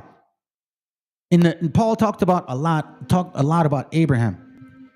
And a lot of you Christmas Christians, you miss the point. You'll never get it. Honestly, you just won't get it. BHI doesn't get it either. That's why they never talk about Abraham. But I understand. It's not to your benefit. Let me read you this in this translation, because I think this makes a lot of sense. So for you brothers and sisters, like for example, I've told you guys that in my family, we had that heavy, sin, right? Like it destroyed my dad, destroyed my brother, almost destroyed my sisters. Like it's bad. my family, man. So we talked about breaking the chain. Breaking the chain. And that's what Abraham did. He broke the chain. His father, his grandfather, his great-grandfather, his great-great-great-great-grandfather, he came from a lineage of people that were in idolatry. And those are facts. He's still of Shem. So don't forget that. And try to label him like he's everybody's father. No. This is why you Christians don't understand exactly what the hell Paul was talking about. Ezekiel 18:14 says, now suppose this second man's son has a son. Now suppose this second man has a son. He sees all the sins that his father practiced, but does not follow his example. He doesn't worship the idols of the Israelites, meaning, the other ones, or eat sacrifices offered at forbidden shrines. He doesn't seduce another man's wife, or oppresses anyone, or robs anyone. He returns what a borrower gives him as security. He feeds the hungry and gives clothing to the naked. He refuses to do evil and doesn't lend money for profit. He keeps my laws and obeys my commands. He will not die because of his father's sins, but he will certainly live. Now, it's not about him paying for his father's sin, it's him practicing his father's sins. And it goes right there at that moment where the changing of the mind needs to start. And if you're still trying to figure yourself out, man, shit, you better hurry up. This is right here what occurred to a lot of us. This is what occurred to a lot of us. We came from Christianity, all these other ideologies, and we're like, nah, man, that's not right. And since I was young, I always had this disagreement with the things that I was seeing, and that's why I was very contentious with my dad, mostly my dad. I just didn't like the way that he did things. I'm like, that's not right. I don't know where I was getting that from. But again, it's not our first rodeo here. Psalms 32 says this, happy are those whose sins are forgiven, whose wrongs are pardoned. Happy is the one whom the Lord does not accuse of doing wrong and who is free from all deceit. Now that right there is an important word, because a lot of people are out here showing the Bible, talking about it, but they really are walking in this deception. It just seems so unsincere, because everywhere I look, man, it's about merchandising. You know what I'm saying? And it's not even about gathering money to help your people out. It's like, oh, just here, buy my book and do this. Look at that. Hey, subscribe. Thank you for the donation, $20, $30. And they could, like, for example, Vocab Malone, the Christian apologetic. The only reason why he's even like people matter, that he matters, is because he's always arguing with BHI. Yes or no? Talk about a show. When I did not confess my sins, I was worn out from crying all day long. You see this? When I did not confess my sins, I was worn out from crying all day long. And then there's the thing that goes on in the mind. When you're going through issues, you have this, that spirit telling you good advice, right? Hey, man, you better start self-reflecting on these things. You know what I'm saying? You know what I mean? Blah, blah, blah, blah, blah, blah. But then the other one that's in the flesh is like, nah, I got the best solution.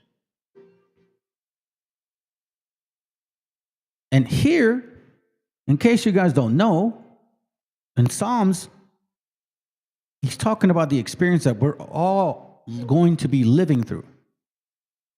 If you're called, many are called, few are chosen. That is true. Romans 4 and 7, saying, blessed are they whose iniquities are forgiven and whose sins are covered. Blessed is the man to whom the Lord will not impute sin. Who is he? What is he talking about? Talking about Abraham. Because he walked in idolatry with his parents until he started realizing, hey, his spirit started to be quickened. He walked based on what the Bible says, 24, 25 years with the Most High before he circumcised. That means he started really meeting him at around 75 years old, so to speak. Because at 99, he circumcised. Now, how come Christmas Christians don't ever touch on this? They're quick to say, oh, no, the laws are done away with. Really? So self-examination is not something. No, you can go to a psychiatrist, he'll help you. No, that's not that's not the way it works. Yeah, let someone else tell me my problems, right? Sure. Amos 9:13, behold, the days come, say the Lord, that the plowman shall take over the reaper, and the thredder of grapes, and the thredder of grapes, him that soweth seed. And the mountains shall drop sweet wine, and all the hills shall melt. And I will bring again the captivity of my people of Israel, and they shall build waste cities and inhabit them, and they shall... Am I reading the right one? Do I have the right one?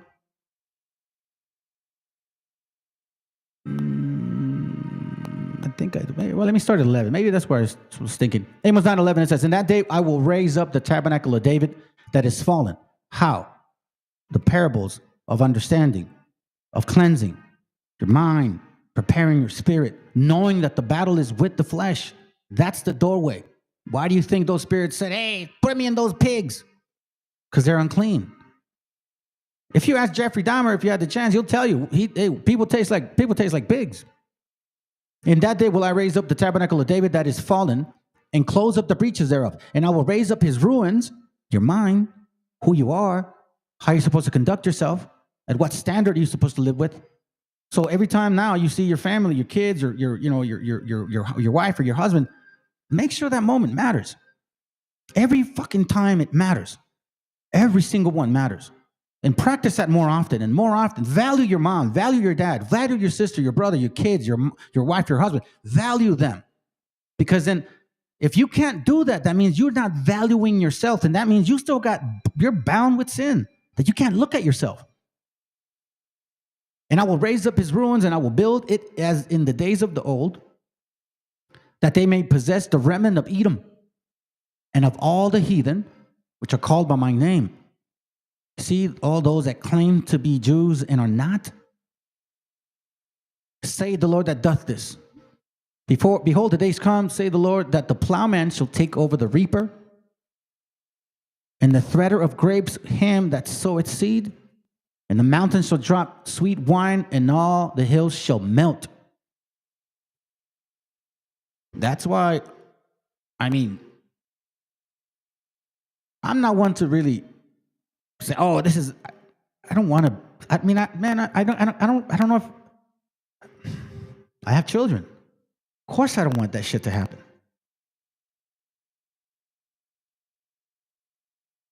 Second Ezra 16:77, would be unto them that are bound with their sins. Bound, meaning you haven't let that go. And covered with their iniquities. No self-reflection. No personal inventory. No sincere actual work to get to know yourself so the Most High can reveal a lot more things. No. It's all about blaming the white man. It's always about that. But never about you. That's why you guys are angry. That's why you express hate. So no Bible verse that you guys ever post makes it's all null and void now. Like the brother had told me, it's all null and void. Everything y'all did, now it don't matter because the Spirit expressed it very expressly who you are. Like as a field is covered with bushes, and the path thereof covered with thorns, that no man may travel through, not even you. It is left undressed. So let me put it this way. If it is left undressed, it is cast into the fire to be consumed therewith. That's why the scriptures say, don't be afraid of him that can only kill the flesh. Be afraid of him that can kill both the flesh and the spirit. In case you guys are confused by Paul, that's why he said these things, and he said them very simply. But apparently you guys even misunderstood that shit. 2 Corinthians 13:5, examine yourself whether ye be in the faith. Prove your own selves. You see what I'm saying? Wow. Let me see, bro. Gotta be careful or prepared when we post certain content or comments. Just got hacked. Keep personal data off the device used. Formatting PC now. Wow, they working. Well, let them work. Maybe they'll examine themselves. Examine yourself whether ye be in the faith. Prove your own selves. Know ye not your own selves how the Mashiach is in you? Except ye be reprobates with why? Bound by sin. Not understanding. Because a lot of you guys have sincerely don't even pay attention to the main things that we all deal with. 1 Peter 2:1. Wherefore, laying aside all malice and all guile and all hypocrisy and envies and all evil speaking. See? So here, Peter's clearly telling you, everybody deals with malice. Everybody deals with guile, hypocrisy, envy, and evil speaking. This shit happened the other day. Here, we saw it. Malice, guile, hypocrisy. Really? That long you've been posting? And then you have to do this right here at the end? This is why it says, as newborn babes desire the sincere milk of the word, that you may grow thereby. Sometimes you chew too much and you get choked.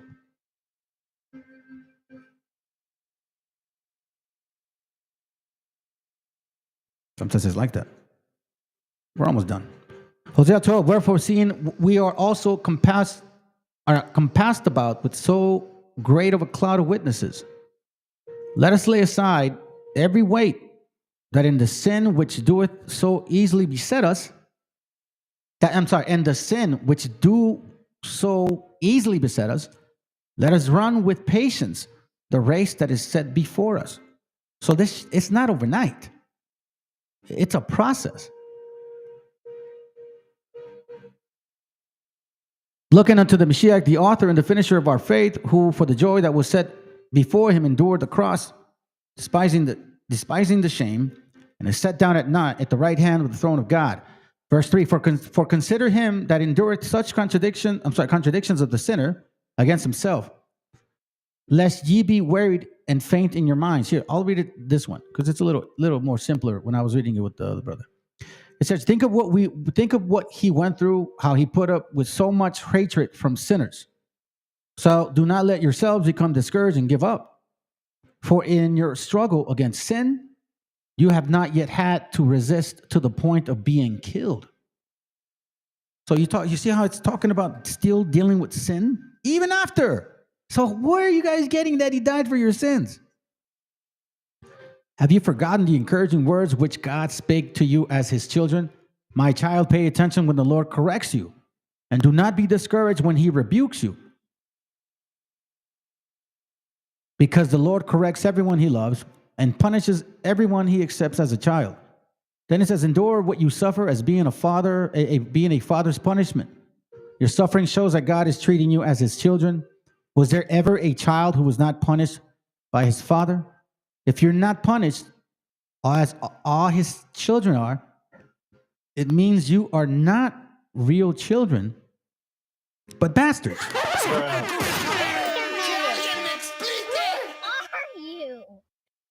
You know who that is? In the case of our human fathers, they punished us as we respected them. How much more then should we submit to our spiritual Father and live? Our human fathers punished us for a short time, as it seemed right to them. But God does it for our own good, so that we may share his holiness. When we are punished, it seems to us at times something to make us sad, not glad. Later, however, those who have been disciplined by punishment reap the peaceful rewards of a righteous life. Then it says, lift up your tired hands, then strengthen your trembling knees. You see this? So it's not an easy walk. Now, here is the point. Keep walking on straight paths. If you're bound by sin and your path is thorns and nettles and clods, guess what? You're not doing this. Keep walking a straight path. Like I told you guys, I have visors, man. I hear y'all, but I got visors, bro. I'm trying to kind of go this way, you know? So that the lame foot may not be disabled, but instead be healed.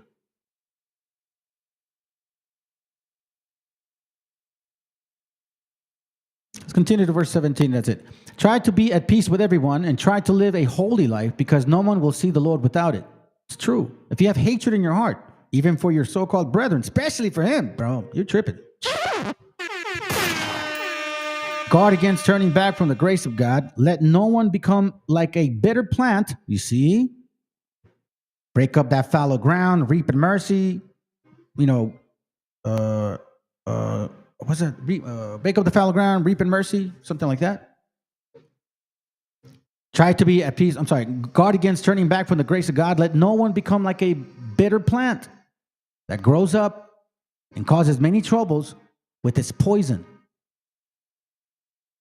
Let no one become immortal or unspiritual like Esau,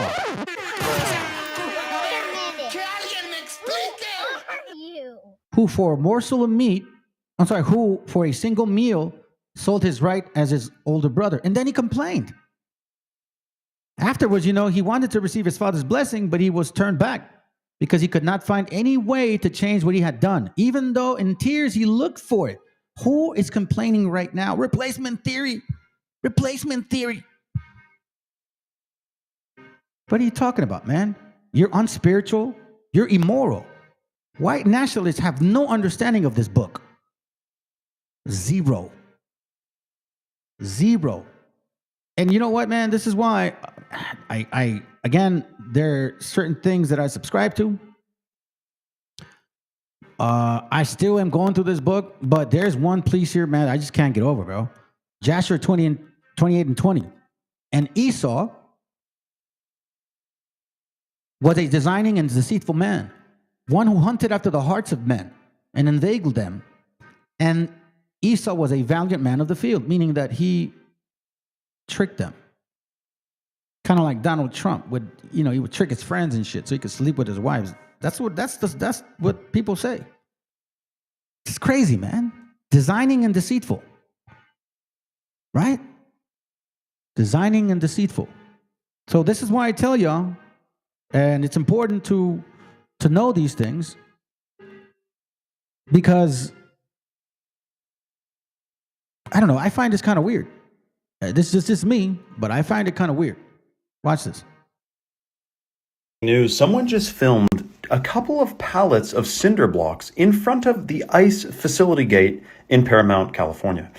And apparently the date on these, the delivery date, was the day before the protests kicked off. This is very interesting because we saw this happen during the BLM riots as well. Remember those pallets of bricks? As opposed to cinder blocks, there was bricks at a lot of the protests mysteriously placed in different parts of the cities that were protesting. All I can think about this is that their favorite slogan is order from chaos. They need chaos in order to bring order, but they can't bring that order. People would reject it unless there was chaos in the first place to get you to accept it. Just like how in the UK, you can't go out at night, it's unsafe, so they put up facial recognition cameras, which everyone would have rejected if the streets were safe. But since the streets aren't safe, they're happy and thinking this will protect us, put up facial recognition cameras. They need to create the problem to bring the solution. Now, I find so interesting in that point right there is that he's mentioned chaos. You guys understand now? Odin, Woden, Wotan, Valhalla was also known as Kaz. You spell it K-A-U-Z, cows, or chaos. And Kaz or chaos is the deity of the Edomites.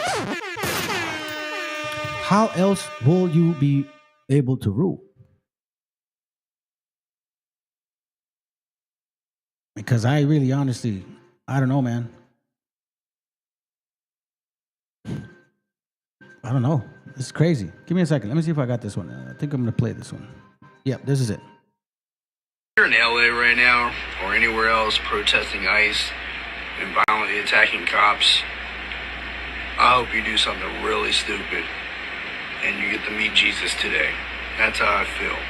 Fuck you. This same dude wishing an unjust demise on fellow citizens for attacking police is a proud fucking January 6er. You cannot make this shit up. people, and I use that term as loosely as fucking possible here, like this gentleman with the We the People t-shirt and the 3%ers and the 1776 tattoos, cannot possibly conceive of the irony, nor do they know what that word means, of somebody like that cheering on a police state as they fire rubber bullets and tear gas at unarmed fucking civilians exercising their First Amendment right. If you own more than one "Don't Tread on Me" flag and you think that the government sending in its fucking military to police its citizens is a good idea, you have fully lost the fucking plot, man. I know this probably won't reach him or you if you disagree with me, but I want you to hear me when I say this. When they come knocking at your door, I want you to remember who you were cheering for.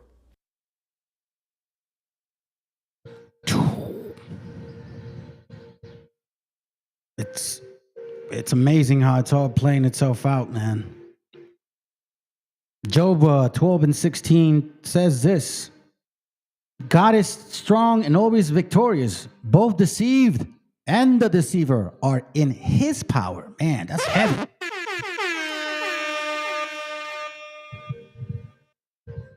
This is another reason why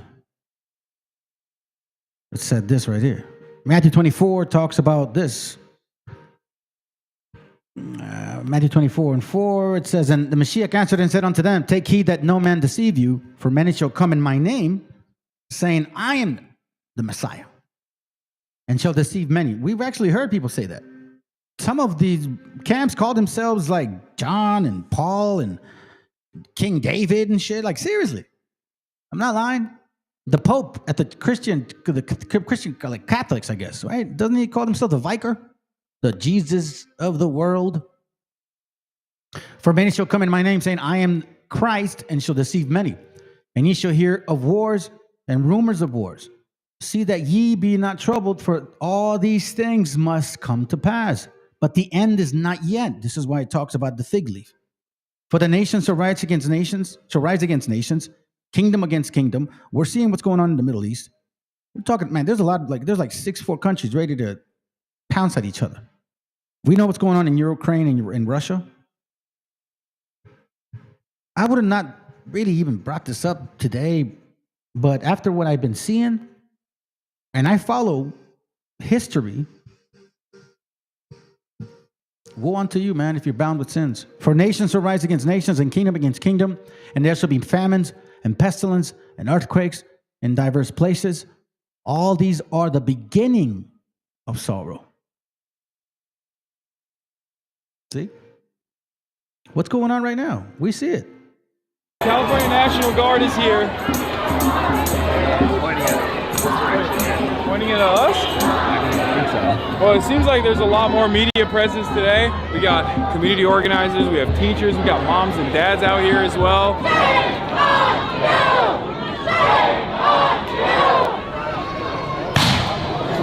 Well, it started. Oh, they had us sniping people. Oh, they're actually shooting people. Yeah, no. That is crazy. To use the federal building to just snipe at people. Oh, cops are moving. Okay, we're back to the flashbangs now. Cops are trying to actively remove people, even members of the media, from the ledge.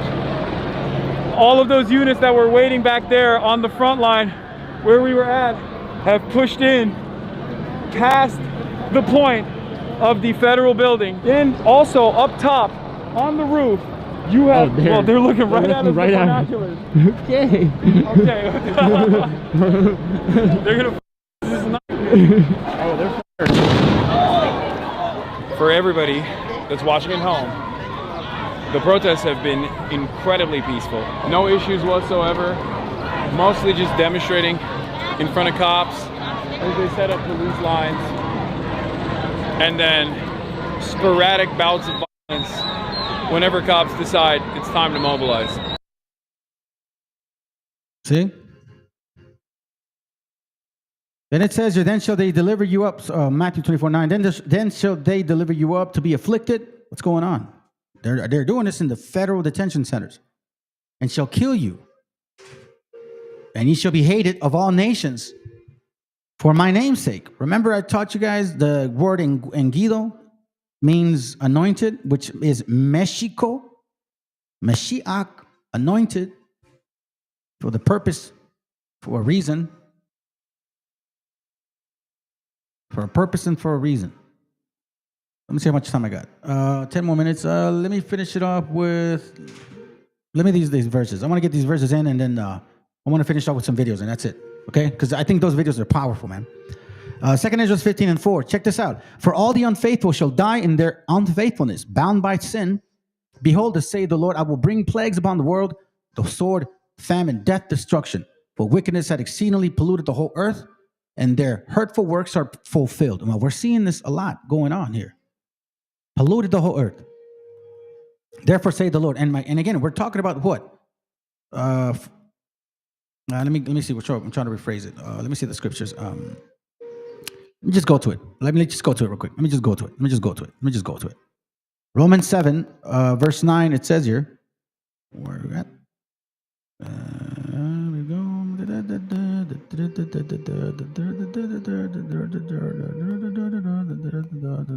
Oh my dear Jesus. Trying to hurry up, and I forgot where I was going on. Give me a second, family.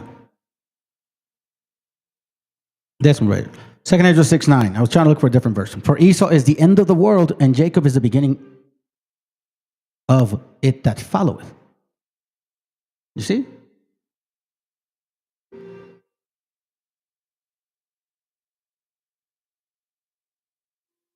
See what I mean? So check this out. Let me go back to it real quick. 2 Ezra 15. We're almost done. Sorry, 2 Ezra 15, my bad. 2 Ezra 15, 4. For all the unfaithful shall die in their unfaithfulness. Behold, say the Lord, I will bring plagues upon the world, the sword, the famine, the death, and destruction. For wickedness has exceedingly polluted the whole earth. Remember, Esau is the end of the world. His pollution, and their hurtful works are fulfilled. Now they're over here upset about replacement theory, yet they forget that they created Darwinism. Come on, man, stop it. What do you believe in? Science, the Bible? Which one? Stop joking around. Therefore, say the Lord, I will hold my tongue no more as touching their wickedness, which they profanely commit. Neither will I suffer them in those things in which they wickedly exercise themselves in secret. I mean, talk about like claiming that other nations are robbing you while you're forcing them to use your monetary system. But you're saying that other countries are taking advantage of your monetary system. You see what I'm saying? Behold, the innocent and the righteous blood crieth unto me, and the souls of the just complain continually. And that's what we're doing exactly. And therefore say the Lord, I will surely avenge them and receive unto me all the innocent blood from among them. Behold, my people is led as a flock to the slaughter. I will not suffer them now to dwell in the land of Egypt. This is not, remember, Egypt is a long time ago. You see what I'm saying? Egypt, Babylon, Egypt, Sodom, Egypt. We are there. And I will bring them with the mighty hand and a stretched out arm and smite Egypt with plagues as before, and will destroy all the land thereof. This is why Romans 7 talks about that.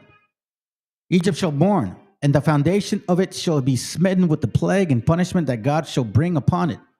They that till the grounds shall mourn, for their seeds shall fail through the blasting and hail, and with fearful constellations. Now, here's the interesting part, because we're seeing that farms we're seeing a lot of chaos with them.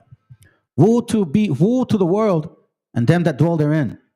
For the sword and the destruction draweth nigh, and one people shall stand up and fight against another, and swords in their hands. You see this? For they shall be sedition among men, invading one another. January 6, 2020, and today, like this whole weekend, what is really going on? Now we're talking about sedition. You're losing military now. In the streets. For they shall be sedition among men and invading one another. They shall not regard their kings nor princes, mayors, governors. What is Trump doing over there? He's supposed to ask, or at least the governor is supposed to ask for assistance. He can't just make that executive decision. They don't regard kings nor princes no more. No mayors, no governors. They'll put them in jail. And the course of their actions shall stand in their power. See, that's why you see people in jail. They put judges in jail. A man shall desire to go to one city, and she shall not be able to. But check it. For because of their pride, the city shall be troubled, the houses shall be destroyed, and men shall be afraid. It's pretty heavy. This is why these classes are important. Baruch 4 and 5, it says, be of good cheer, my people, the memory of Israel. Verse 21, be of good cheer, O my children, cry unto the Lord, and he will deliver you from the power and the hand of the enemy. Okay? This is why I tell people, listen, you can't choose one without the other. You can't be a Christian on these things. Because it even says it in here, Wisdom of Solomon 18:1. Nevertheless, thy saints had a very great light, whose voice they hearing, and not seeing their shape, because they also had not suffered the same things. They counted them happy, but for that they did not hurt them now, of whom they had been wronged before. They thanked them and besought them pardon for what they had been enemies. I'm sorry, for that they had been enemies. Then it says, instead whereof thou gavest them a burning pillar of fire, both to be a guide of an unknown journey, right? Exodus, and a harmless sun to entertain them honorably. For they were worthy to be deprived of the light and imprisoned in darkness, who had kept thy sons shut up, by whom the uncorrupt light of the law was given to the world, was to be given unto the world. And when they had determined to slay the babes of the saints, one child being cast forth and saved to reprove them, thou tookest away the multitude of their children, and destroyed them altogether in the mighty waters. See this? And of that night were our fathers certified afore, that assuredly knowing unto what oath they had given credence, that they might afterwards be of good cheer. What is a good cheer too? So of thy people was accepted both salvation of the righteous and destruction of the enemy.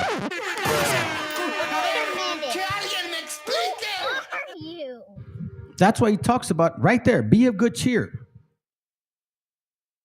You can't pick and choose what doesn't feel good. Baruch 4:25, my children, suffer patiently the wrath that has come upon you from God. For thine enemy hath persecuted thee, but shortly thou shalt see his destruction, and shall tread upon his neck. But that's not what should be driving you to repent. If anything, you should be like working on getting rid of all of that crap that you're dealing with. And for all you that don't think that, we're in those times, I don't know, bro. I pay attention to a lot of different things. And man, oh man, are we there? Are we there? All right, I'm going to finish with 2 videos and that's it. All right, so let's hurry up and finish it. We're almost done. We don't got a lot of time. Let's go. This is interesting. Check this out. Let them share themselves. So you'll see that I'm not lying. Ready? Let's go. Needs to realize, especially like you're saying, your typical fat, dumb, and happy American needs to understand that we are already in World War III. It's already happening. We all think that it's going to look like World War II. It's going to look like bombers and submarines and alerts where you climb under your desk like that. There's no rational reason to think that a war in 2024 would look anything like a war in the 1950s. No reason to think that at all.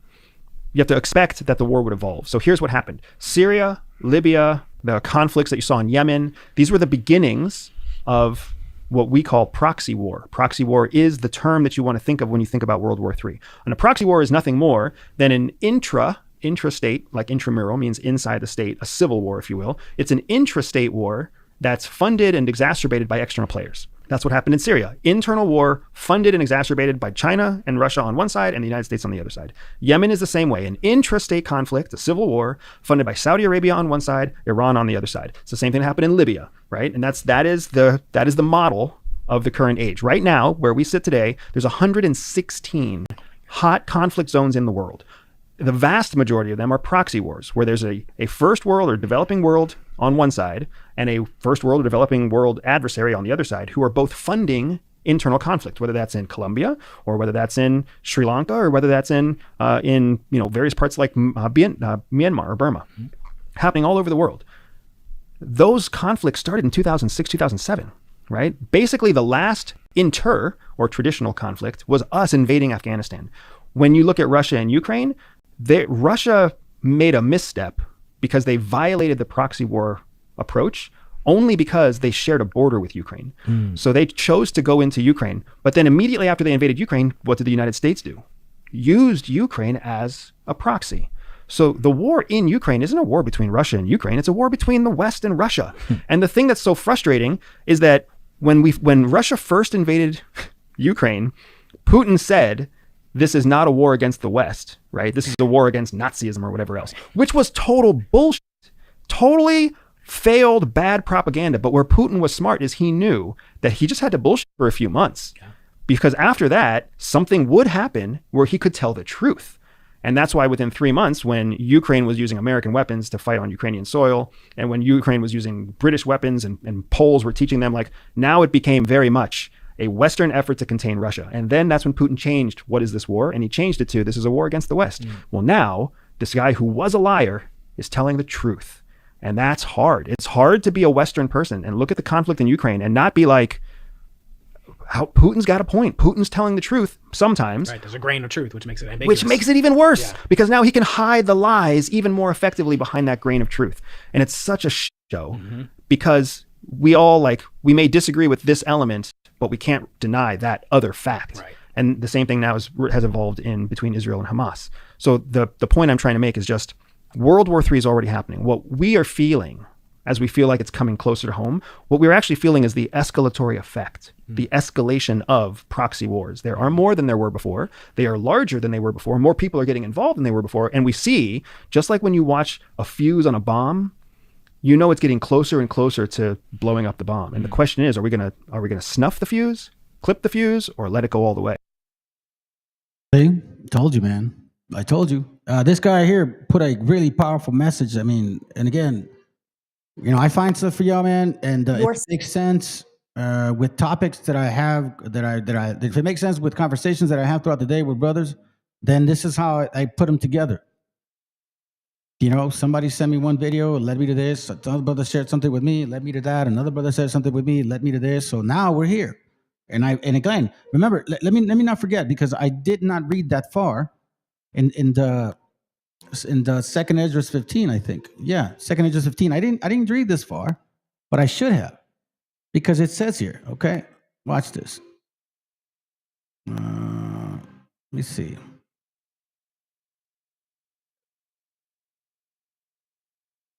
Oh, here it goes. Okay, let me start reading here. Okay. Verse 21, like as they do yet this day unto my chosen, so will I do also, and recompense in their bosom. You see that? So lead into captivity, go into captivity. Kill with the sword, you will be killed that way as well. That's what the Bible's talking about. My right hand shall not spare the sinners.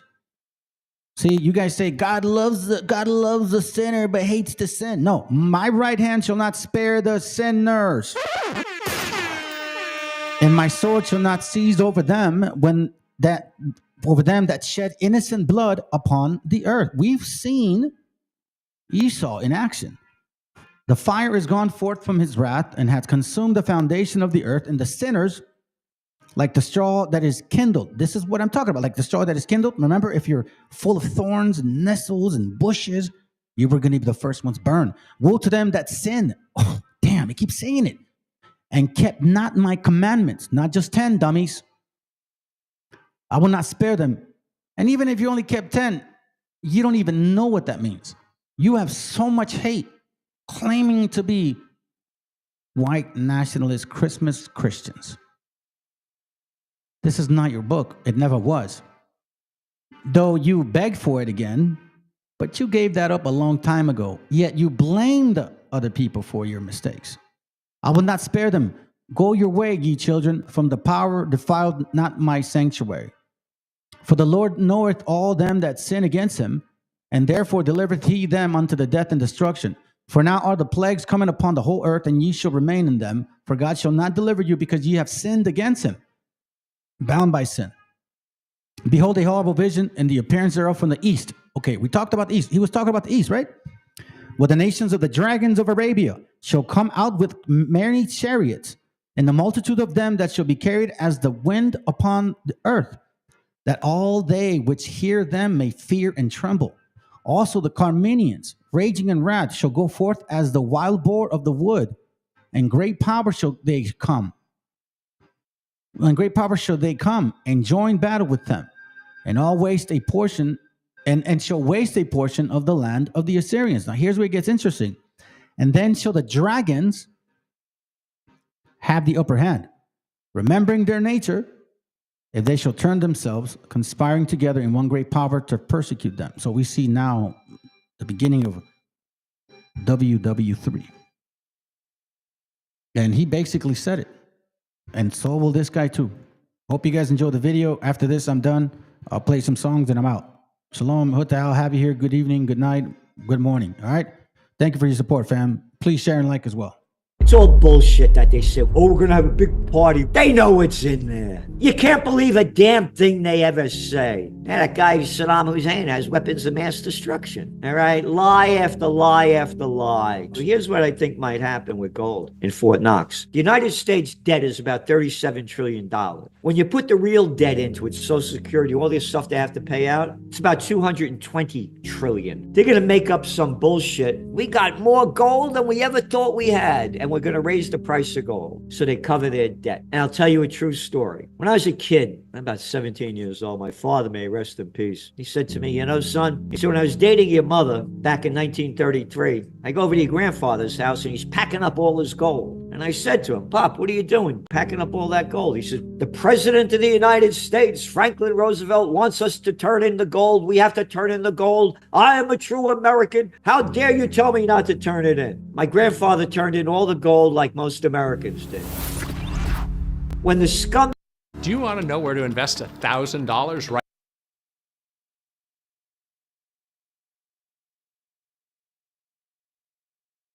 big murderous bastard, may he rot in hell too, gave us World War II, Franklin Roosevelt, after they made the people turn in the gold. Oh, America, yeah, the land of the free. We bring democracy around the world. Yeah, that America, as we slaughter people anywhere we want. Anyway, they made the people turn it in, I think it was like $20, I think it was like 67 cents an ounce. In 1934, they passed the Federal Reserve Gold Act or something like that, and they raised the price to $35 an ounce. This is during the Great Depression. They did it to try to bail themselves out. I believe that Trump is going to do the same thing. They're going to raise the price of gold dramatically to say they could cover their debt. That's a guess. But I have to tell you, gold is a signal of how unstable and how we are on the brink of World War III to escalate. World War III's already begun. This is going to be official, like World War II became official when they bombed Pearl Harbor. It was unofficial when the United States, the UK, and the Dutch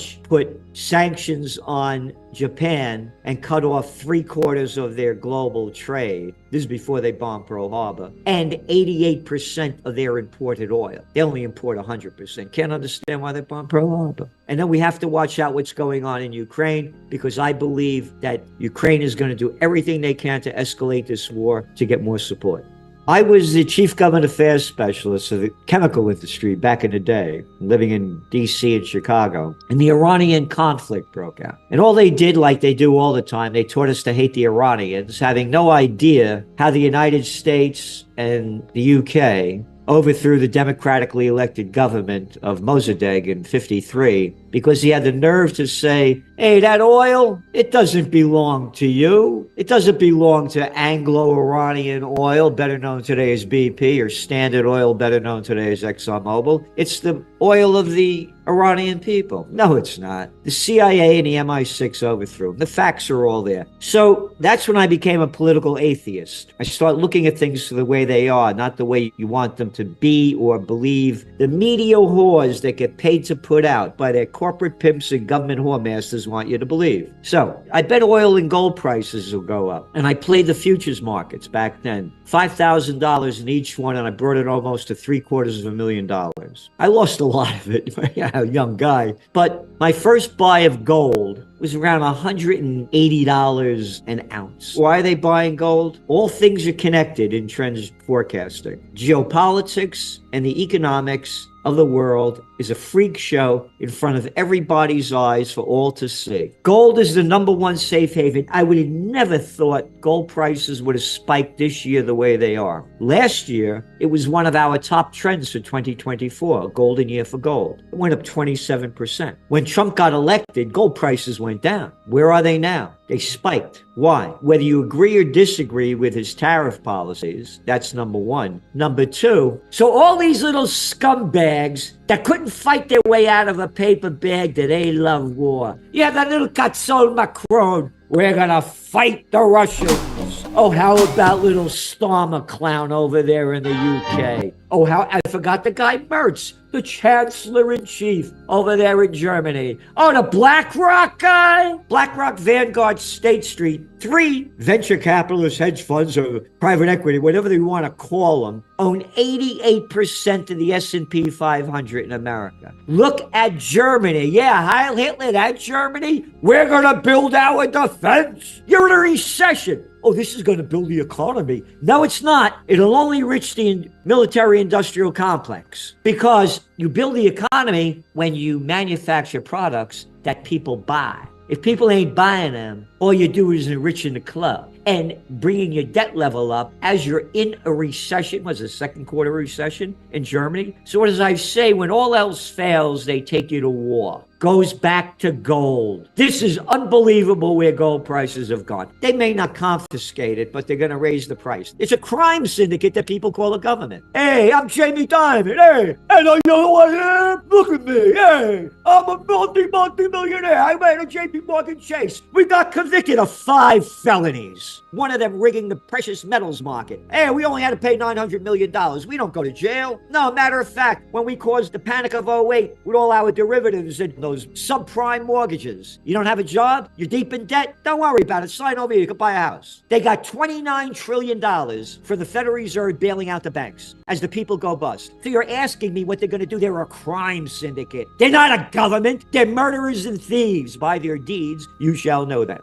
One of my sayings in trend forecasting is opportunity misses those who view the world through the eyes of their profession. You got to look at everything. 1999, we forecast the dot-com bust would happen by the second quarter of 2000. It did. The dot-com bust is going to happen this year. And here's why. Making connections between different fields. Back in 2000, just before China came into the World Trade Organization, 10% of the 18-year-olds went to college. Today, nearly 70%. Young people, more so than older people, totally addicted to the AI and the high-tech world. Look what happened with DeepSeek. Out of the news. By the way, take a look at the Hang Seng. China has this terrible, disastrous real estate market. 30%, by the way, of China's GDP is real estate related. With every boom, there's a bust. When they got into the World Trade Organization, they overbuilt and they made a bad. What if there was a way to know if a stock will be bullish?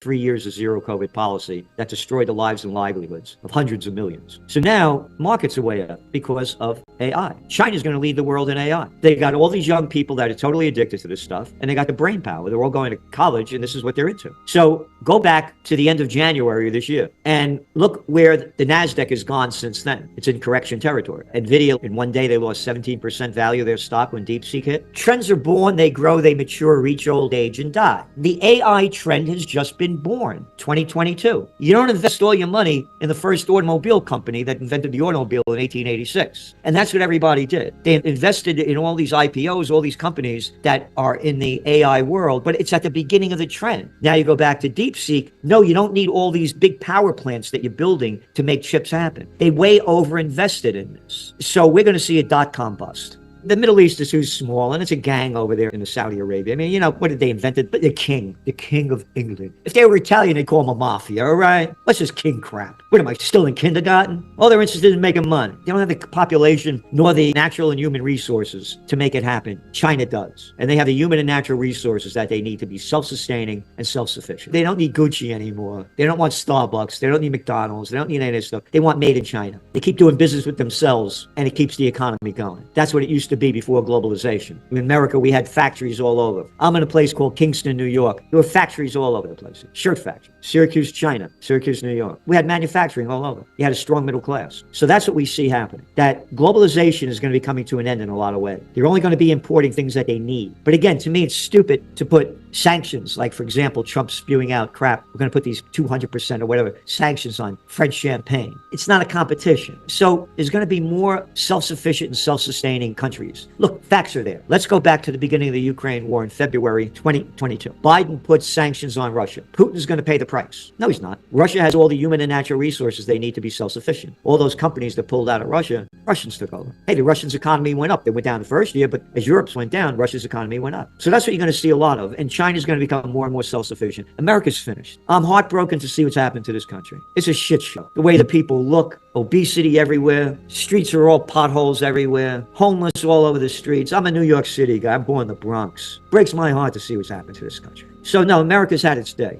They spell the word wrong. They're not bureaucrats. They're bureaucrats. I was the assistant to the Secretary of the New York State Senate at 26 years old. The bureaucrats are the low-life pieces of scum that can't get a job in the real world and become the most arrogant. All of these laws, all of these rules, all of these regulations have destroyed it. And again, what European Union? Who made up this crap? Be an individual country and mind your own business. I remember when they created the euro, and I had a friend, they were from Denmark, and he grew up during World War II, he was a little kid. And this line that they sold the people back then, if they had a European currency, the countries wouldn't be going at war with each other, as they've been going for war for what, since the beginning of time? That was the bullshit of coming out with the euro. I'm totally opposed to centralization of governments. Let anybody be who you want to be. Shut the hell up and leave me alone. But no, they put them into the European Union, NATO. What are you kidding? How stupid. Oh, I just started in Sweden. They're building up their military too. Oh, Lithuania and Estonia. Wait, these two little tiny countries. I got more people living down a block than these countries, right? Building up their military. Hey, Gatson, you go to war against Russia, it's the end of life on Earth. It's nuclear annihilation. What the hell are you wasting your money for with this? Why are we wasting it? Because we're bureaucrats. We're low-life pieces of shit. We're politicians. Look at all the money they're putting into the defense. How stupid can you be? Oh, by the way, it's not empty words coming out of my mouth. I'm a real fighter. I taught close combat, had my own school for many years. You only attack the attacker. You don't do this crap. As a man with a mind, and again, none of these little pieces of shit are fighters. None of them. And that's the other thing. You call these guys out man to man, they don't know whether to piss or shit. Oh, don't talk to me like that. Oh, I don't like your language. So what I'm saying to you is you have imbecilic little pieces of scum running the world. And they're running it into ruin. That they are spending this money in Europe for defense is one of the dumbest things that I've seen in my life because it's leading to World War III to escalate.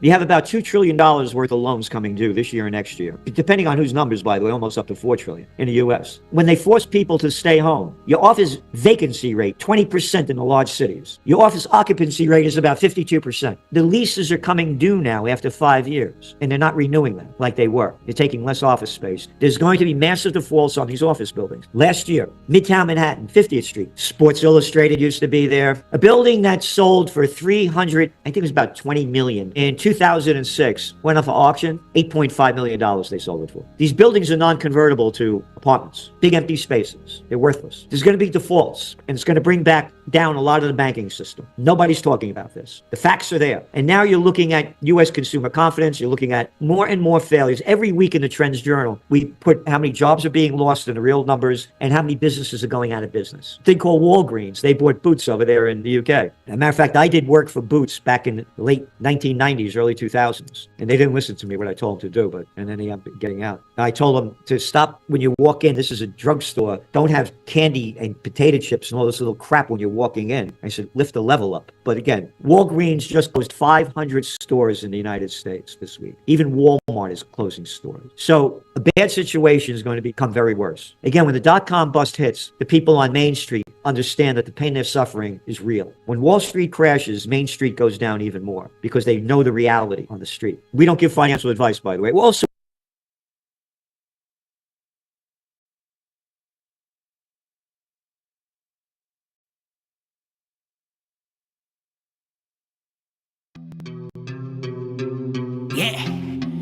Oye, es nada más y nada menos que el motherfucker Blasi Mike de Plaza de Kings. Estos bebés son Big Papo Du, no sean rebeldes, deja el rebel.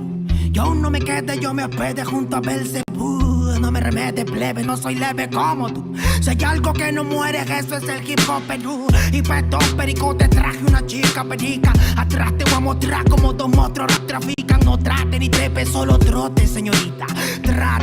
Que tra, donde la sangre salpica. Se aplica, te explica, replica, ¿pa' qué? Aplica, practica, suplica, con fe. A mi perro quita, yo lo mataré. Tu madre llora y canta la pared. Flow peregrina, chivolo propina, ina. Hacen base, mejor coja vaselina, no imagina mi vida fuera de una esquina. Yo solo quiero más chavos pa' comprar más chilindrina. Gira, que somos puros animales rompiéndote todos los cristales. Repete señales que a ti no te sale. ¿Qué pasa, compadre? Somos naturales. Voy a llenar todas las editoriales. Rate de mi huevo pa' los tribunales. Tú eres un antianal, yo experto en artesanales. Yeah, se me afaga la cimaita, sopló. Hey, Terco 92 B09 está en la casa, barrio. Escucha bien, así se hace, Yo. Tengo problemas de actitud y poca paciencia. Hablo si me da la gana, nadie me silencia. No quieren aceptar que pa' muchos soy influencia. La voz de los barrios que llega a tocar tu conciencia. Yo sé que muchos quieren llegar a ser tendencia y hacen lo que sea sin pensar en las consecuencias. Es la diferencia, yo mantengo mi esencia y ustedes por pegar han cambiado hasta de apariencia. Y no es que lo diga yo, pero la gran evidencia es que cambian de personalidad con frecuencia. Y no son locos con inteligencia, solo quieren un poco de atención con insistencia. No presumo en nada, hago todo a mi conveniencia. Por eso te doy una sugerencia: conmigo no busquen competencia, que llevo 10 años ganándole a la vida y lo sabe la audiencia. La firme que ocurrencia, ¿cómo pueden joder sin prudencia? No se dan cuenta que mi experiencia es a base de exigencia. Mi trabajo es con independencia y el de otros de un productor depende de su permanencia. Sigo firme en la resistencia, dándole más rap en el track hasta por correspondencia. Que muchos disques evolucionaron, no es coincidencia. El dinero y la fama hizo que pierdan su decencia. Terco 92, cuando quieras, donde quieras. ¿Cómo? Sí. He aprendido a sobrevivir de las maldades, comprendiendo que nada es como tú sabes. Pa' decir verdad, la lucho a diario. No me critiquen, no me justifico, siempre hago lo que predico. Soy de barrio y rico en talento. De una me sacan por mi forma de ser y mi acento en el yauca. Mi gente la está rompiendo por ser parte de este movimiento. Quiero saludar a las personas que nunca confiaron en mí, que hoy por hoy se paltean cuando me ven venir. Bye bye motherfuckers, en estas líneas voy a fluir. Déjate llevar como hay people in the street. Yo. Déjate llevar como hay people in the street. Hey, hey, hey, oh, yeah, hey. 1, 2, 3, 1, 2, 3 es la torita aquí en la casa, primo.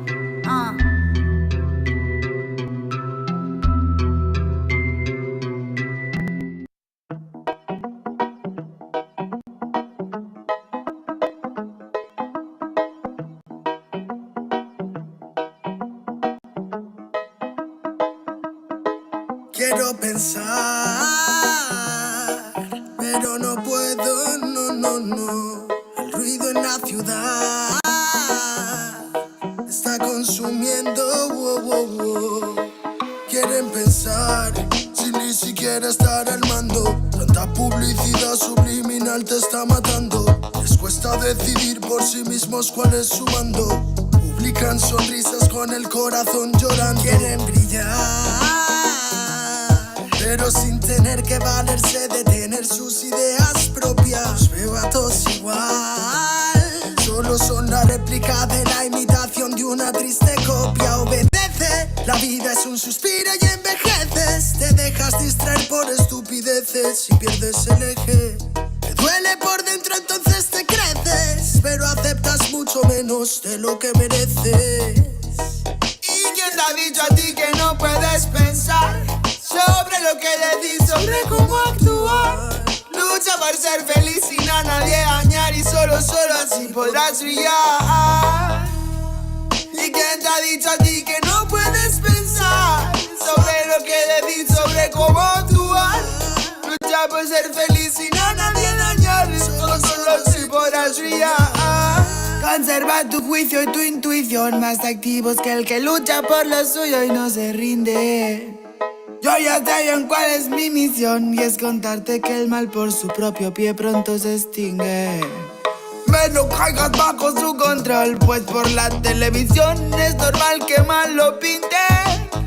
Tú mantente firme en conexión con la fuente de creación, vivirás siempre de fin de. Dios abre los ojos, dime lo que ves. A tus propios hijos matándose por billetes.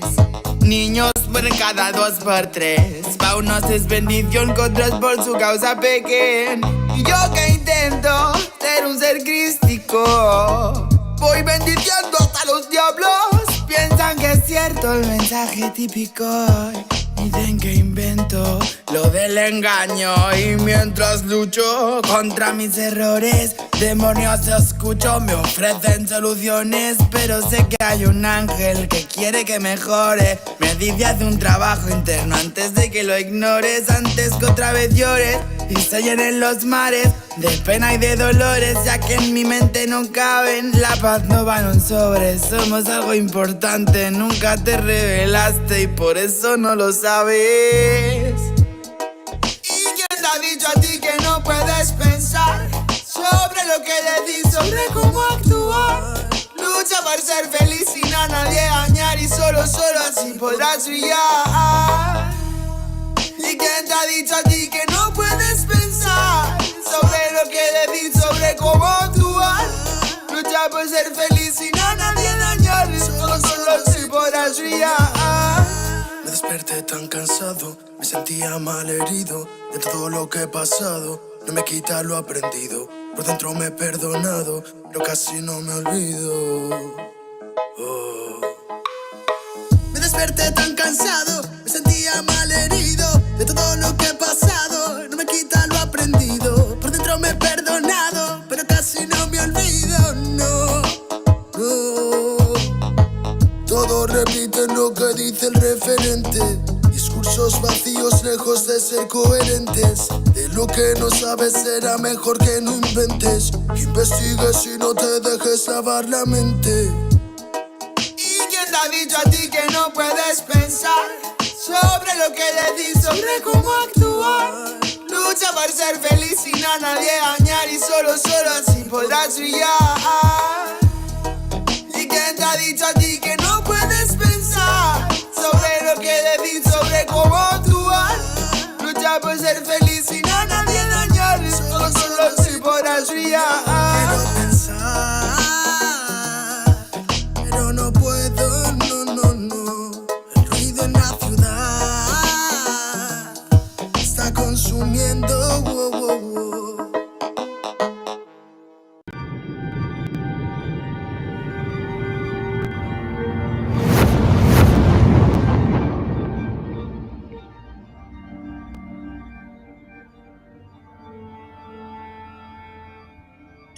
Ical, hijo, abre los ojos.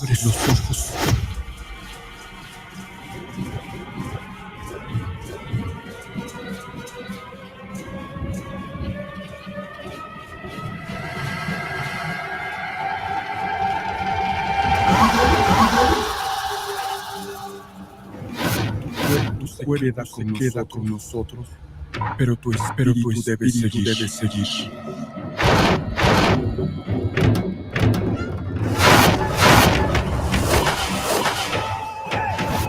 Busca la luz. Aléjate de las sombras. Deja que nuestro dolor sea tu fuerza. Desde aquí dominamos tu camino.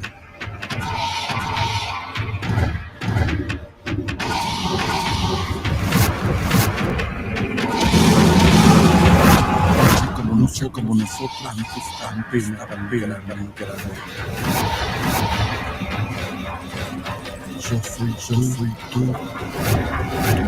Tú eres yo.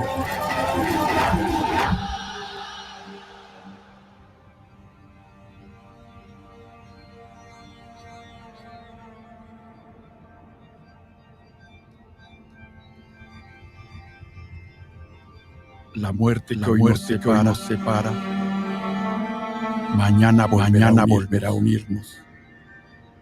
Eres libre, hijo.